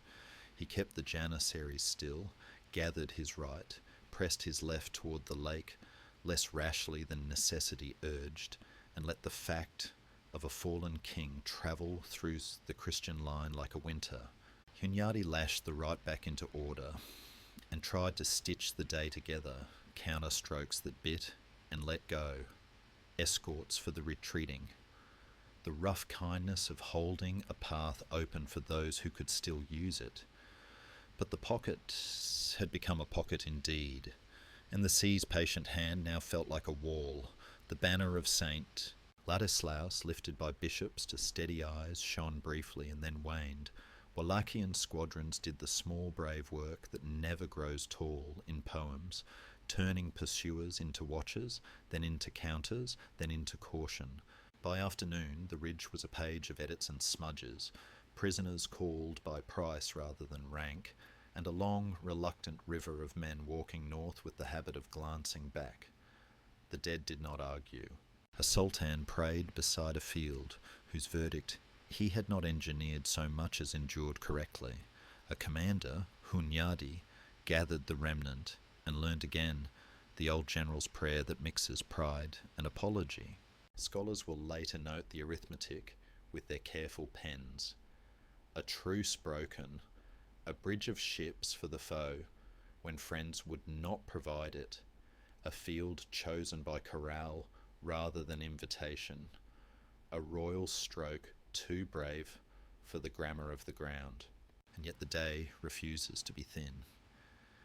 There is in it the warm ache of men who meant well and over-believed, the steady patience of Janissaries who did not make a drama out of discipline, the salt breath of a sea that outlives everything and lends its forgiveness to no one and everyone.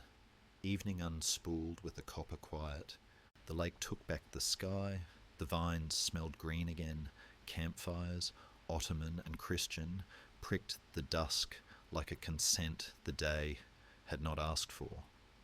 Somewhere a priest whispered absolution to an empty tunic. Somewhere a muezzin's voice drifted out over dark water. gentle as a path. Northward, the survivors walked into a winter of new plans and old borders. Southward, the road to the straits felt shorter under Murad's measured step. And far ahead, 9 years and a handful of sieges later, the last tall hinge of the Middle Ages weighted by a golden city's sea walls, where cannon would speak a new century through stone and a red standard would climb the wind. When the first light of May 1453 washes the domes of Constantinople, listen for the echo of all our fields in the thunder of Auburn's guns and in the quiet of a church where candles still insist on being lit. The night here folds its shawl and the Bosphorus already glimmers for part 20. Tonight you're listening to part 20, Constantinople 1453, stone, thunder, and a final candle cupped against the wind. The spring light on the Bosphorus arrived like diluted gold, and along the Theodosian walls the lichen woke before the centuries did. From the sea, gulls traced white questions across the morning. From the land, the long, orderly quilt of an army unfolded toward the city's old ribs, tents, trenches, fascines, and set like dark altars upon timber beds, the new mouths of bronze that spoke in thunder. Mehmed, scarcely 21, and already carrying the gravity of a dynasty like a full bowl, studied the line where past and possibility touched. A city that had outlived so many wages, a door he wished to open, not with a flourish, but with an argument made of iron, prayer, and patience. Inside the walls, Constantine Palaiologos moved with the careful serenity of a steward at the end of his inventory. Fewer men than he needed, more hope than he dared count aloud. He wanted dignity for a lineage that had spent itself across centuries. He wanted the bells of Hagia Sophia to keep their soft arithmetic. Mehmed wanted a capital that faced both sunrise and sunset, a seam that joined continents, a verdict to quiet the murmurs of chancelleries and the doubts that sometimes visit young kings after midnight. Desire walked with its old shadows. The defenders measured their courage against stone that had seen better budgets, battered mortar, patched towers, stretches of ditch too shallow by a few honest feet. But courage has cunning. Genoese under Giustiniani Longo had brought discipline and the stubborn knowledge of how to bind wood to stone. Monks carried water and arrows, merchants turned ledgers into ration lists. The emperor himself took a place on the line like a man who understands that titles are only true when spent. In the Ottoman camp, doubt wore a different coat. The great bombards cast by Auburn were wonders, and problematic. Their recoil hurt the earth. Their appetite for powder and shot and repair threatened the rhythm of a siege that needed to be music more than spectacle. Across the Golden Horn, a heavy chain lay like a drawn note, keeping galleys from a quiet harbour where the city could be pinched instead of merely pounded. The outer world set its exact terms. April winds hardened, softened. Rain turned approaches into paste and then into dust. The sea, sometimes green, sometimes steel, offered neutrality to whoever respected it. Mehmed's engineers stitched saps toward the ditches and were answered by countermines that erupted like small arguments underfoot. The walls took the hammer of gunfire and learned a new language. Stone that once shrugged suddenly listened, cracked, and needed tending as if it were a living thing. The city's cohorts rotated along the vulnerable places, St. Romanus Gate, the Lycus Valley, while bells in neighbourhood churches taught time to men who no longer believed in clocks. Messengers came thin and went thinner, Venice debating, Genoa divided, the West distracted by its own weather. Politics pressed like a hand between the shoulder blades. Help, when it came, wore the shapes of craft and nerve. Mehmed ordered a road of greased timbers over Galata's hills, and one unlikely night slid his fleet across land into the Golden Horn. Citizens woke to sails where no sails should be, geometry rephrased as fate. He built a floating bridge of rafts to knit the harbour to his will, erected new batteries to harry the sea walls of Blaternay. Within, Giustiniani's carpenters worked by lamplight to suture breaches before dawn could see them. Greeks and Italians stood shoulder to shoulder with a household so reduced that every name mattered. Constantine moved along the parapets, word and presence, turning fatigue back into form. Priests carried icons not for magic, but to remind hands what they were for. Weeks breathed in a slow loop, bombardment, repair, sortie, counter, prayers said in Arabic crescents and Greek domes, each asking not for triumph so much as for rightness. Rumour, that tireless soldier, marched through both camps, relief fleets that did not quite arrive, uprisings in Anatolia that would not materialise, the chain about to be cut, a secret gate ajar. Historians, careful at their desks, will isolate the nights of heavier fire, the mornings of deeper breach. But to those living it, the siege felt like an hourglass turned again and again, the same sand somehow making different patterns each time. When the final day leaned in, May 29th, by the calendar that would later be printed on 100 quiet pages, the air tasted of iron and dawn. Mehmed ordered the waves, first azaps and irregulars, to spend the sharpest edges of stone and resolve.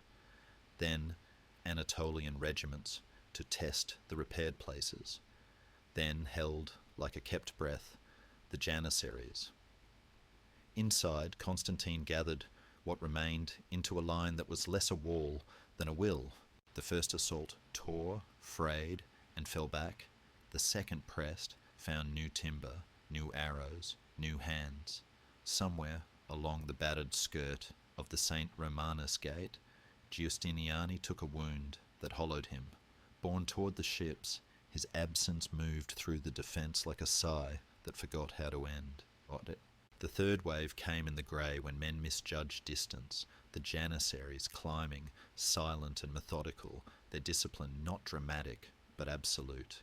A postern, Kirke Porter, in some tellings, stood ajar or seemed to. Perhaps it is legend giving destiny a small hinge to swing on. What is certain is the shape, a breach enough for a standard, a shout that turned shapes into decision. Constantine shedding purple to fight as a common man and to die in the crush where names dissolve. The city's sound changed. Bells that had been instructions became elegy. The chant within Hagia Sophia deepened into a last luminous insistence. Streets filled with the ordinary aftershock of conquest, fear and mercy, roughness and restraint in uneven measures. Mehmed rode in measuredly, not as a boy who had won a toy, but as a sovereign entering his work. He placed earth upon his forehead in the great church and spoke the prayers of a new chapter. He issued orders to choke the appetite of sack. He began immediately to think of mints and markets, of scholars and shipwrights, of how a city becomes a capital in more than name. The world listening, heard in the thunder of guns, the gentle click of one age setting down its cup and another lifting it. Aftermaths are long and quiet. Greek scholars would carry manuscripts west, the way bees carry a summer through winter. Trade winds would bend toward new experiments with hull and compass. Princes in Europe, hearing the canon's grammar, would revise their thoughts about walls, kingship, and the cost of distance. For the city itself, a new skin grew over the old bones, minarets rising like slender answers around a dome that had long been a question. Markets relearning the taste of pepper and silk under different tax farmers. Neighbourhoods translating themselves without forgetting their first tongue. Those who mourned did so with a dignity that needed no audience. Those who celebrated understood that stewardship begins where celebration ends. And for us, who have walked this long night through fields iced and mudded, through passes, orchards and pastures where men turned their desires into history, this last candle is best cupped without boasting. We have listened to hooves on frost, to surf under armour, to arrows that sounded like disciplined rain. We have watched kings become smaller and peoples become taller. We have felt how ground, river, ridge, marsh, clay, makes law out of physics, and how patience sometimes outlives fury. The Middle Ages do not end with a bang in our telling. They exhale the way cities do at dawn. The Bosphorus holds the first silver, and somewhere a muezzin and a bell still greet the same morning with different notes that meet and pass without argument. Thank you for travelling this quiet road, for letting these scenes move with the slow dignity that sleep deserves. If your eyes are heavy now, let them be. The stories will keep their shape until you return. And when you do, another map, another century of human attempt will be waiting just beyond the edge of this gentle dark.